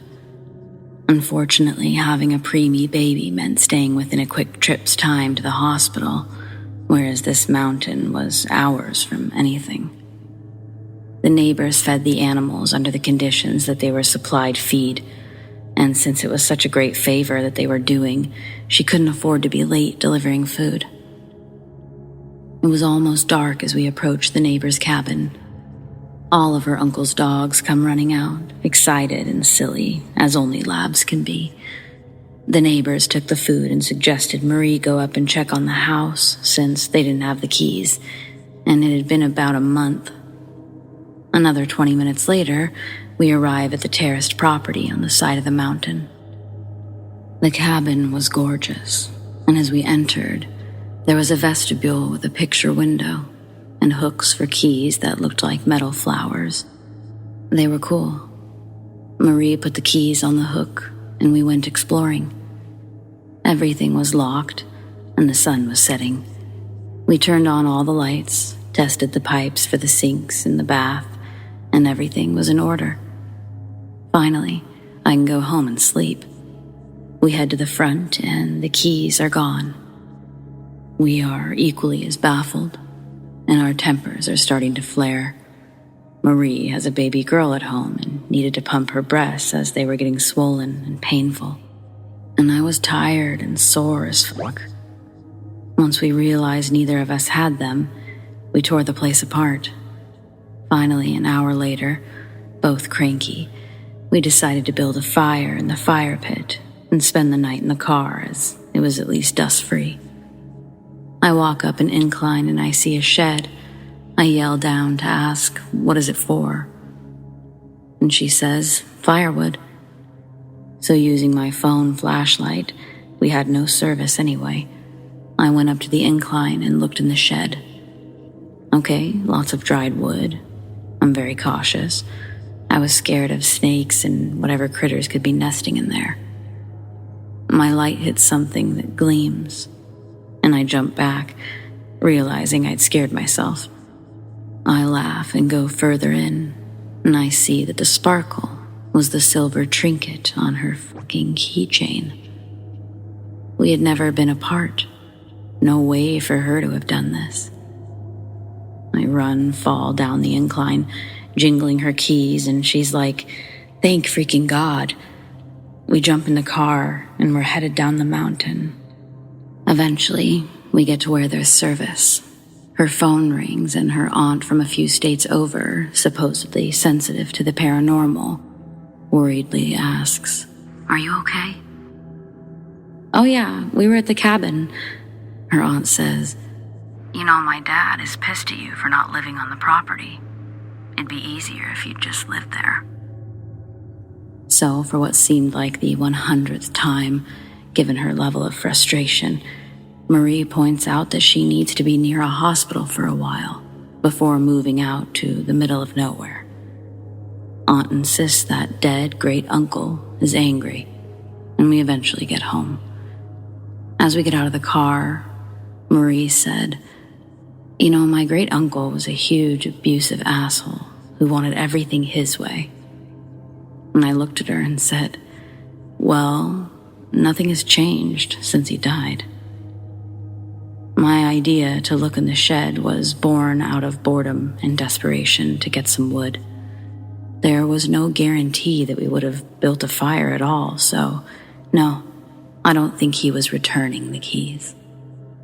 We left it alone until we had one more encounter with him and another set of keys. So the second encounter with the second set of missing keys also involves Marie, and it was when I lived with my boyfriend and family. Back then, it wasn't unusual for friends to stop by on a lark. Marie stopped by one sunny afternoon to have her toddler play with the toddler I was caring for. She mentioned that weird things are happening at her house where she was living since visiting her uncle's place with me. Someone would stomp around the house in what sounded like heavy boots. On occasion, the bathroom light would turn itself on, and in the morning, they heard someone doing their morning routine, going through the motions of brewing coffee. She thought that maybe her dead great-uncle might have followed her home when we finally tore out of his property for the last time. But the activity sounded like someone who had probably lived there before, so that was my guess. Then she dropped the bomb. Her great-nana, who'd come to help care for the new infant, had heard the noises and remarked it sounded like when her great-uncle had lived on the property in the early 80s. He'd gotten into flashy cowboy boots in the 80s and liked to strut around the house. According to great-nana, he was also a coffee snob who would only make his special coffee for himself, and no one else was allowed to touch it. Okay, it sounds like the douche canoe that I'd been told about. When Marie finally decided to go home, her keys were missing. We went outside and stared at my concrete driveway. There was no place for them to fall but on concrete. We ripped the car apart, went through my kitchen. I've known Marie for 14 years, and she's not the sort to lose things, especially not keys. We watched as my dad drove up the long driveway from the top of the hill where our house sat. He comes into the kitchen and does what he always does. He carries in the first bag of groceries, throws his keys in the catch-all tray, sets down the grocery bag, and asks for help bringing in the rest. He got a weird look on his face as he stuck his hand in his pockets and threw what ended up being 2 sets of keys onto the tray. He was startled and gave me a "what the fuck" face. Yes, they were Marie's keys. And yes, we stood on the porch and watched him drive the half-mile up the driveway from the hill the house sat on and followed him into the house. Nobody could explain it, and I was reasonably sure, for whatever reason, it was her great-uncle again. I'm not sure if there was a point to it. Why keys? Neither of us can hazard a guess. Keys had no special meaning where he was concerned. except that he had power over whoever he took them from. And that was the last time we had any problems with missing keys. Incidentally, it was just after that last encounter that they had a spiritualist friend send her uncle into what was referred to as the Great Beyond. They did this through some sort of cleansing.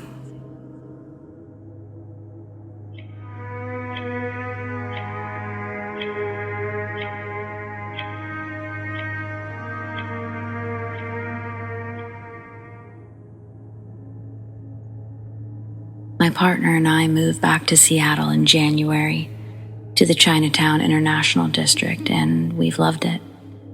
But lately, we've been experiencing some weird things in the apartment. The first weird thing to happen was about a month ago. My partner was in the only closet in our studio apartment when he jumped out, startled, eyes as big as dinner plates. Without taking his eyes off the closet, he asked me if I had just said, "Help me." I told him I hadn't, as I was just sitting at the computer, playing a game. We shook it off and assumed it was nothing. Then, a week ago, I was cooking something for dinner while my partner was showering. Completely distracted, I felt a hand on my ass, so I jokingly batted it away, asking him not to bother me while I was cutting up vegetables. No answer, so I turned around, and he was still in the shower. I went and asked him if he was fucking with me, to which he said he wasn't. Fast forward to last night and to just now. Last night I was laying in bed, having a hard time getting to sleep. And out of the corner of my eye, I see a head and shoulders raised from the foot of the bed. I do a quick double take, but my second look, the figure is gone. And literally, about 10 minutes ago, I'm back in bed, and I see the shadow of a man walk by the corner of my bed into the kitchen. I'm freaked out. All doors and windows are locked. I checked the 2 rooms in the studio, bathroom, laundry room, and there's nothing. Not a single sign of someone else in our apartment. I feel very on edge.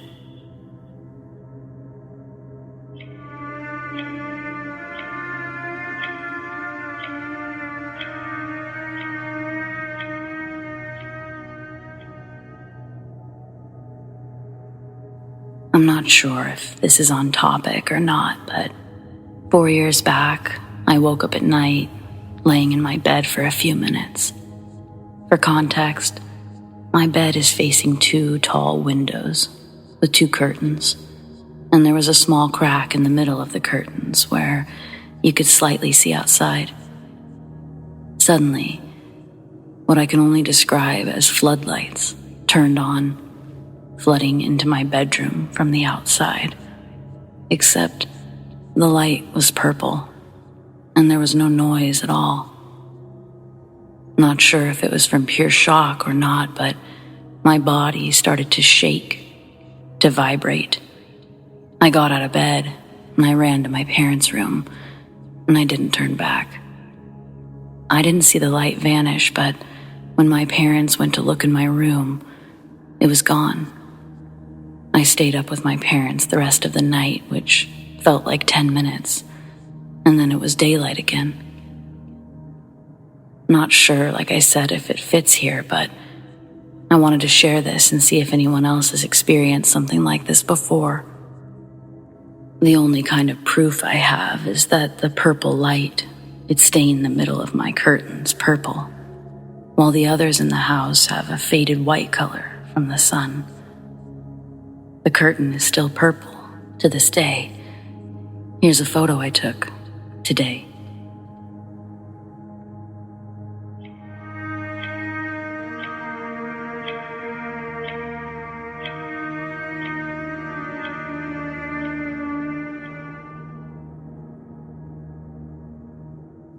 When I was younger, there were several years my family lived in a small town outside of Yosemite National Park, a town called Arnold.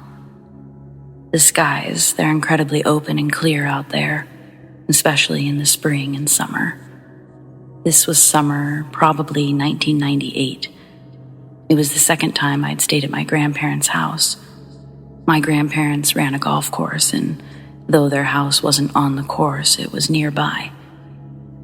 I'd just finished showering and I was getting ready for bed when I see my grandpa standing outside, just staring up into the sky. I move closer to the back door, and I see that it's both my grandma and grandpa looking up.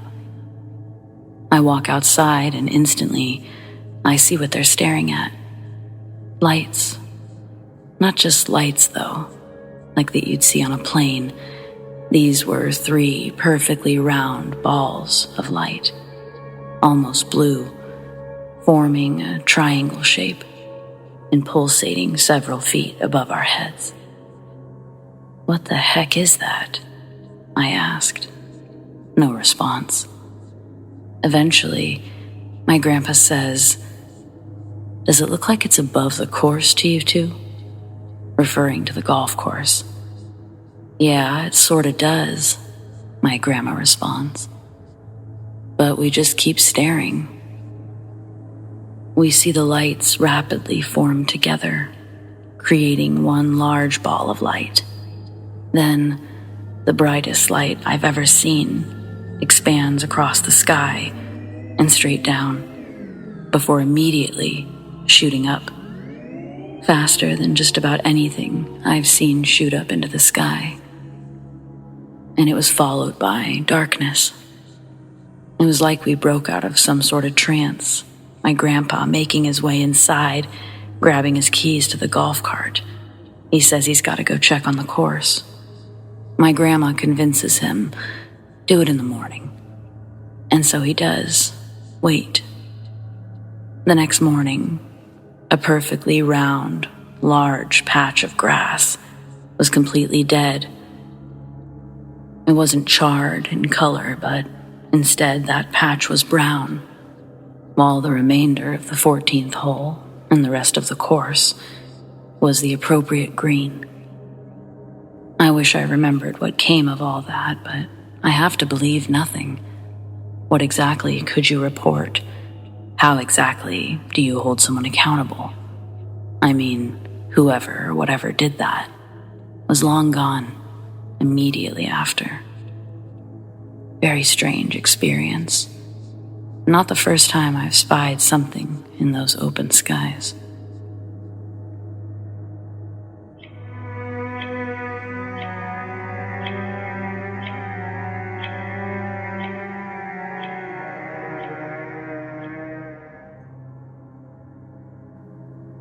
So I've looked online, but I haven't stumbled upon anything like what a friend and I saw a few years ago.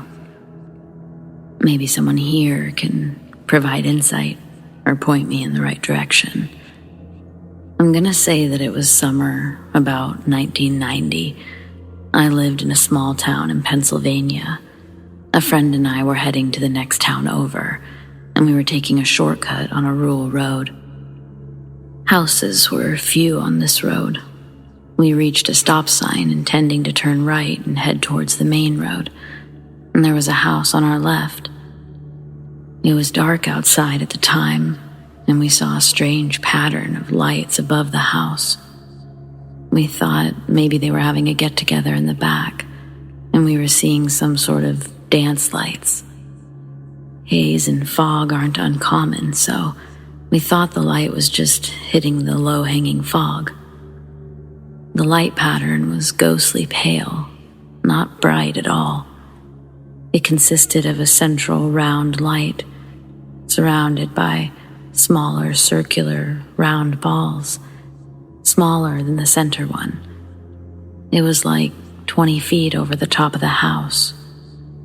The outer balls would rotate around the center, slow to a stop, converge towards the center ball, and then return to their former position and begin to rotate again. We sat there for about 2 minutes watching, debating what it was. The owner must have seen us sitting at the top, and they turned the porch light on and opened the front door. We just left at that point. As we reached the main road, we saw the light moving across the sky. It was dim, and the mountain terrain made it difficult to keep in sight. We saw it off in the distance, not a very high altitude, but a fair distance from us. We eventually lost sight of it as the road ran downhill and never saw it again. To this day, still have no idea what we saw. It didn't appear to be solid, but rather ghostly, glowing balls of light. We told some friends what we saw, and of course, we were laughed at. I still talk to my buddy. We're 1,200 miles apart now, but he remembers too. I'm not making any claims in the least, just saying I have no idea.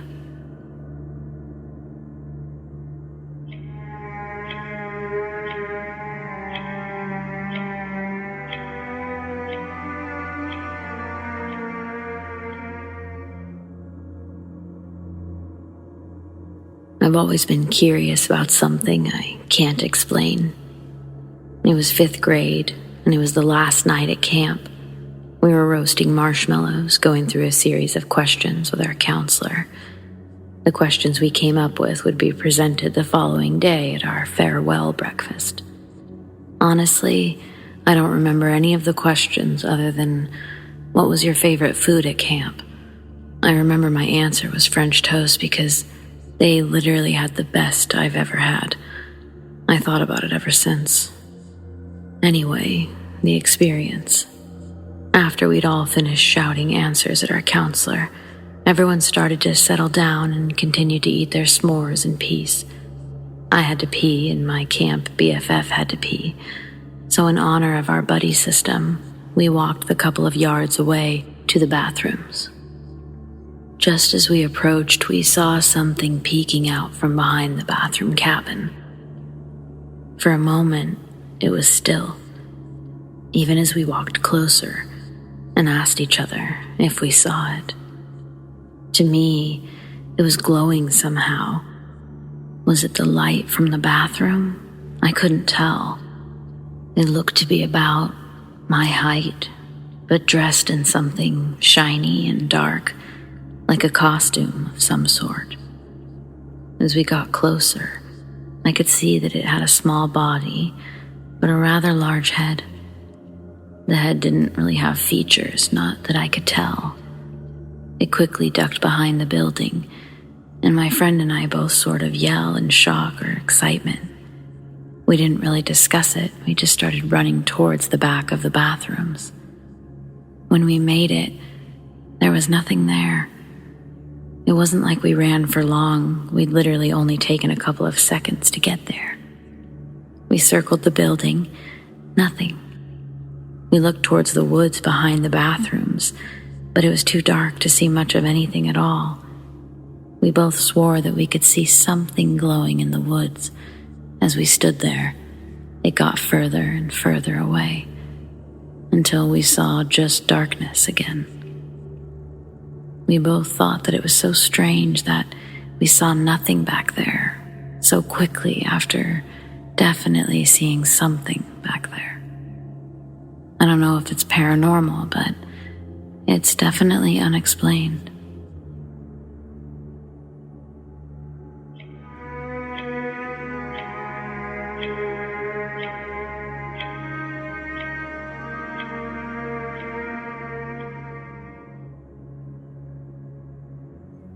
Share this with as many people as possible, as many outlets as possible. Spread this information before it disappears. I'm doing my part before I disappear. Soon, the government will release information acknowledging the existence of extraterrestrial beings, as the world will undoubtedly lean into entropy, rather its latter. They'll use this unrest to launch a staged attack, against its citizens, systematically decreasing the population while attempting to incite a new world order to defend against this new threat. Through domestic terrorism on an earthly level and in an attempt to maintain power, they'll turn the people against these invaders, rejecting proposed changes to their way of life. Extraterrestrial beings have lived amongst us for decades. They are not the enemy. Their political influence has been the stepping stones of our species. Recently, tensions have been growing amongst humans. A pursuit of harmony capsized and stranded on the rocks of greed. We've been too busy fighting amongst ourselves. Differences in our appearances and expression of life are scrutinized under a microscope by one another, simply because we haven't seen something that perspectively contrasts our features and values on a galactic level. The stationed beings, they don't need anything from us. Their advanced civilizations would have no troubles taking what they wanted from us at any time since making first contact. Do not believe the media when they say this invasion comes from somewhere else. It's ruthless devastation, too visceral for humanity to believe that we could possibly commit upon ourselves. Destruction unthinkable of human capabilities. But it is. All of this was shown to me last night. It was the first encounter I've ever had. I live in Bisbee, Arizona, and I was taking the dogs for a nightly walk. We'd gotten a couple of blocks past the house, walking on a long stretch of a two-way road. The sun had just set behind us, and while the dogs and I get to the road sign we'd traditionally turn around at, I stopped to look at the stars beginning to poke out as it grew darker. When I looked straight above me, there is a completely black, perfect circle, blocking out a section of stars. Directly in the center of this black circle, one star appears and begins to grow. Then it bathes me in a beam of light. The dog leashes are ripped from my hand, but I'm frozen in the white light. My body feels like it's made out of stone. I try to yell, but nothing comes out. My vocal cords didn't vibrate. Only air came out. The hot desert air grows cold around me, and although I can't move my head through the thick beam, I see the horizon line sink below my view. I was being raised into the sky. A flash of blue dropped me down to my feet again, but this time, the soles of my shoes collided with metal. The walls of this room were lined with detailed neon fractals that acted as a source of illumination for the room.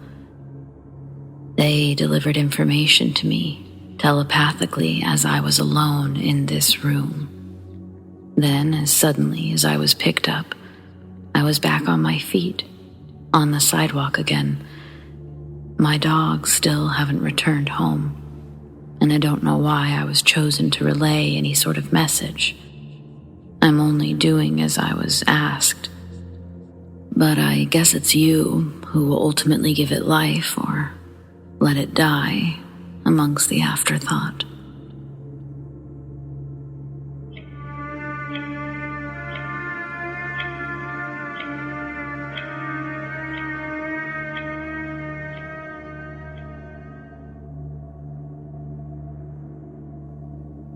This happened a long time ago, when I was in college. I was renting this one-bedroom dump of an apartment. It was tiny. The area wasn't too bad, though. It was in a really quiet residential place. Despite it being small, I didn't have much else to complain about. Well, that was until the activity happened. Weird things began to happen. For example, I woke up one morning to find a meter-long black hair in my mouth. There was an empty apartment next to mine, and and I would occasionally hear a baby crying in there in the dead of night. I regularly suffered from sleep paralysis and horrible nightmares. I lived in room 101, and I couldn't believe that I was the only person living in the block. It was quiet, real quiet.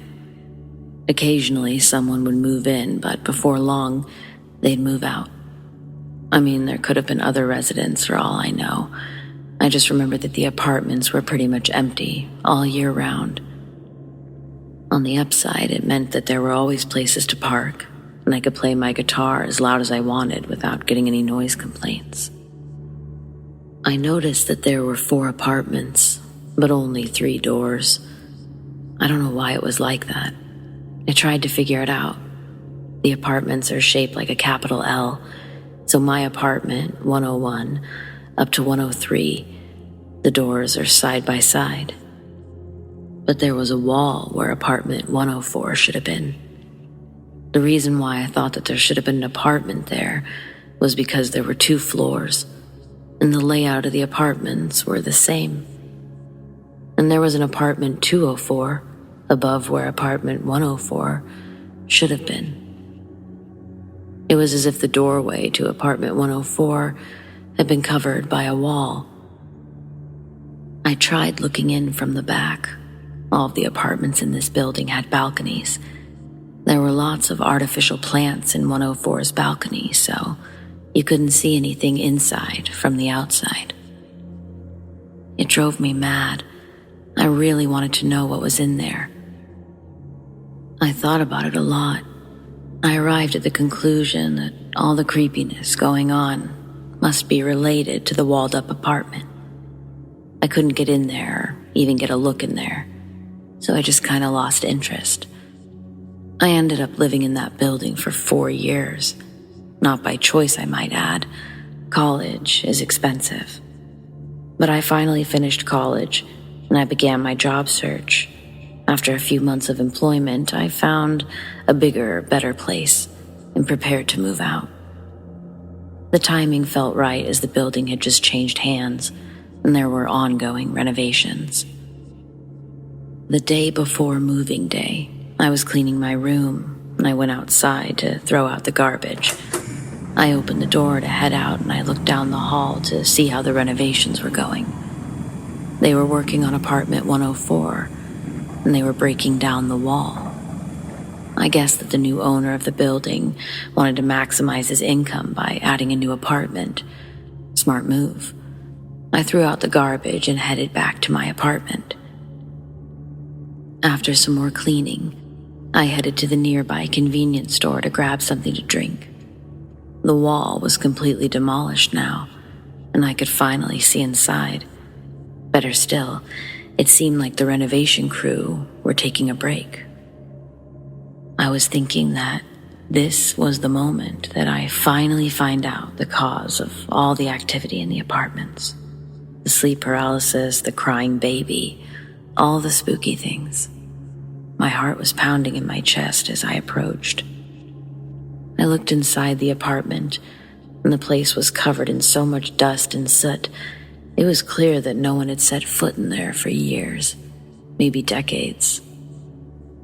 I could see the main room, and the layout was pretty much the same as mine. The walls were black. I thought that it was just more dust, but when I took a closer look, I noticed that there was something else, something written on the walls. The letters were very small, but they were there. I think that the original color of the wall in that apartment would be white because my walls were white, and the letters were white. Some letters were black, though. They were almost imperceptible to the human eye. I really got a bad vibe from that place, yet I couldn't look away. It was like I was staring at something more than just letters on a wall, like there was something else in there. You know how you can look out at a body of water and your mind conjures up the idea of a deadly animal beneath the surface, like a shark or a crocodile. It was like that. My eyes were glued to the wall and to those letters. I couldn't make out what they said because they were all written so small, and I didn't want to go in there. It was all in hiragana, and on the right side of the wall, I was able to make out some of the letters. Ma, sa, hi, ru, ya. It's not a word. I have no clue what it means. Although, once I read that word, I started to feel sick. It was time to leave. I wanted to be in a place where there were people, so I headed back to the convenience store. I pulled myself together after a while and headed home. It was my last night in that building, and I'm glad that it went without incident. The next morning, as I was putting my moving boxes in my car, I saw that the entrance to room 104 was now covered up by some sort of tarp so that people couldn't look in there. I started to wonder if the renovation crew discovered something more sinister than I did.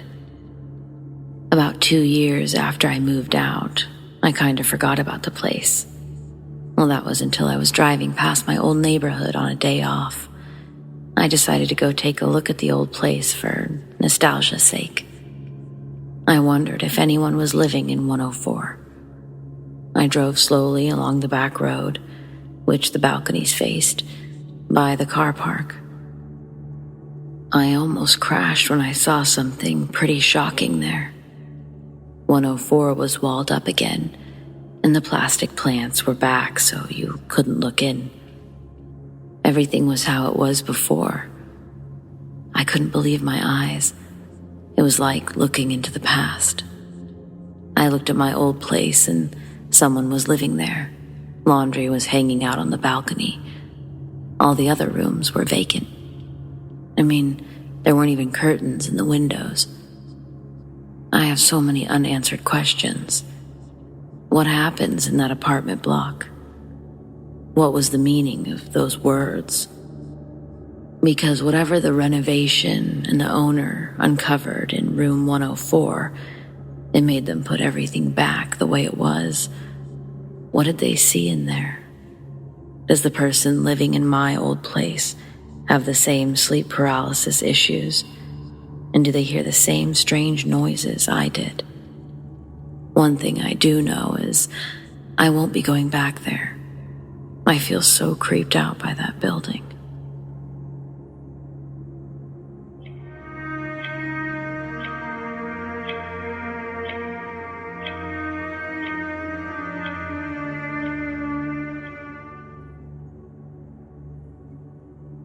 I grew up in the countryside, and when I say the countryside, I really mean the middle of nowhere.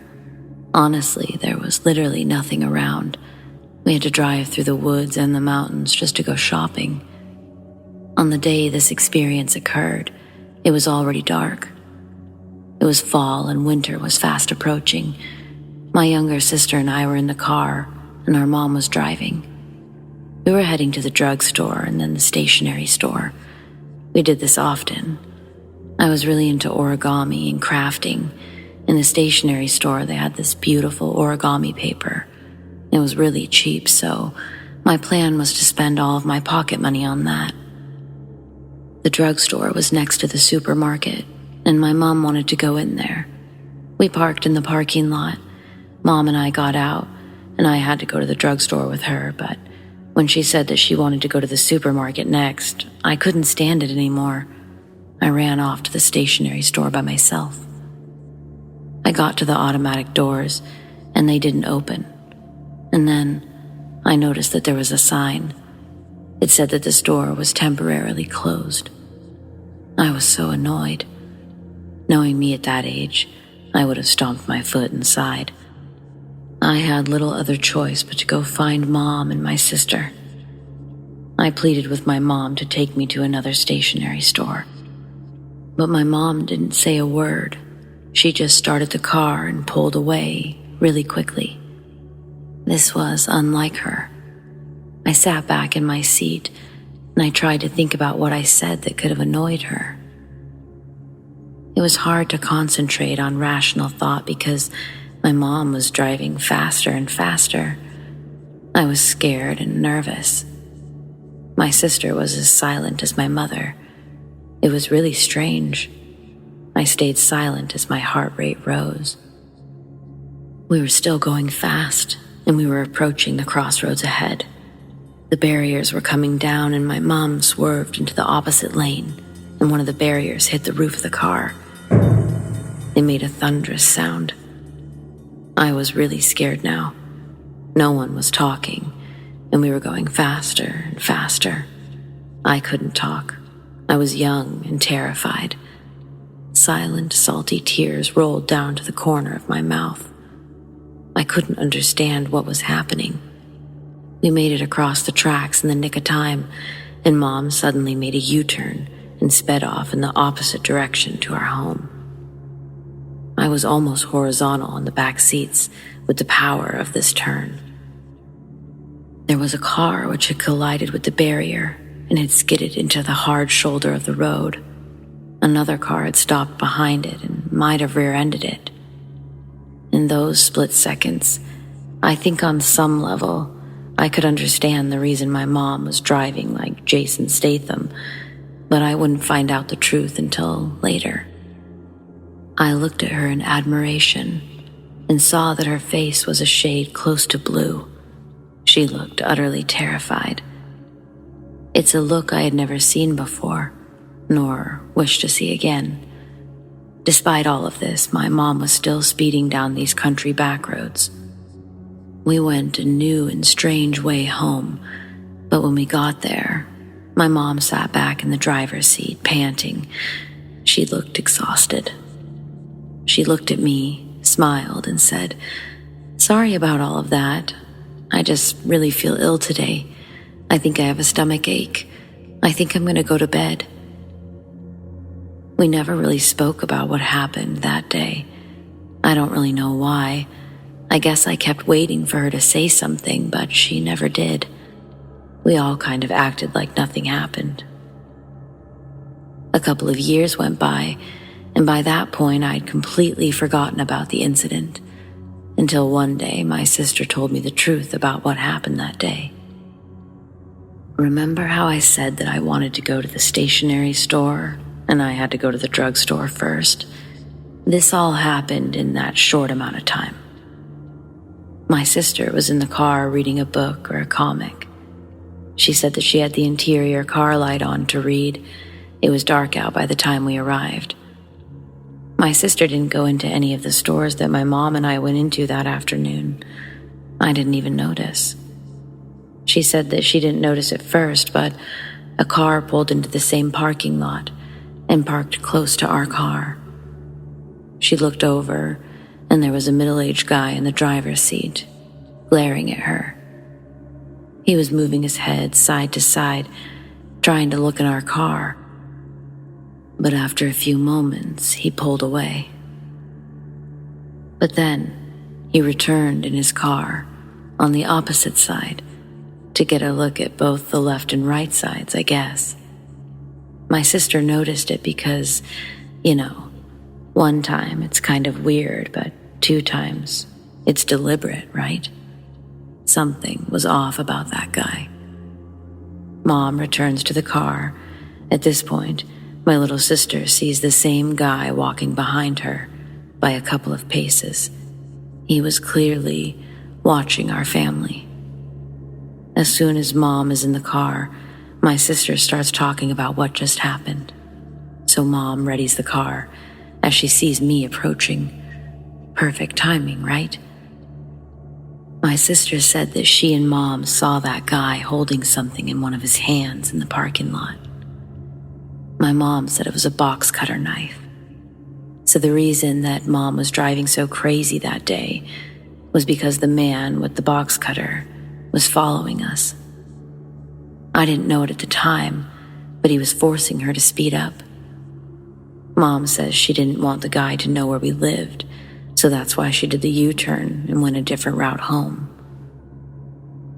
The guy seemed to be clearly interested in my younger sister, in the car, alone, so God knows what he had planned.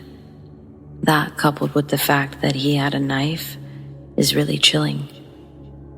but it's not the most chilling thought that stays with me. I often think about what might have happened if the stationery store wasn't closed. What kind of danger would we have been in if I stayed longer, or we couldn't leave straight away? I can't imagine the emotional toil that night must have had on our mom, but thankfully, I know she's strong, and for that I'm grateful. I'm also, of course, grateful that we're all still here.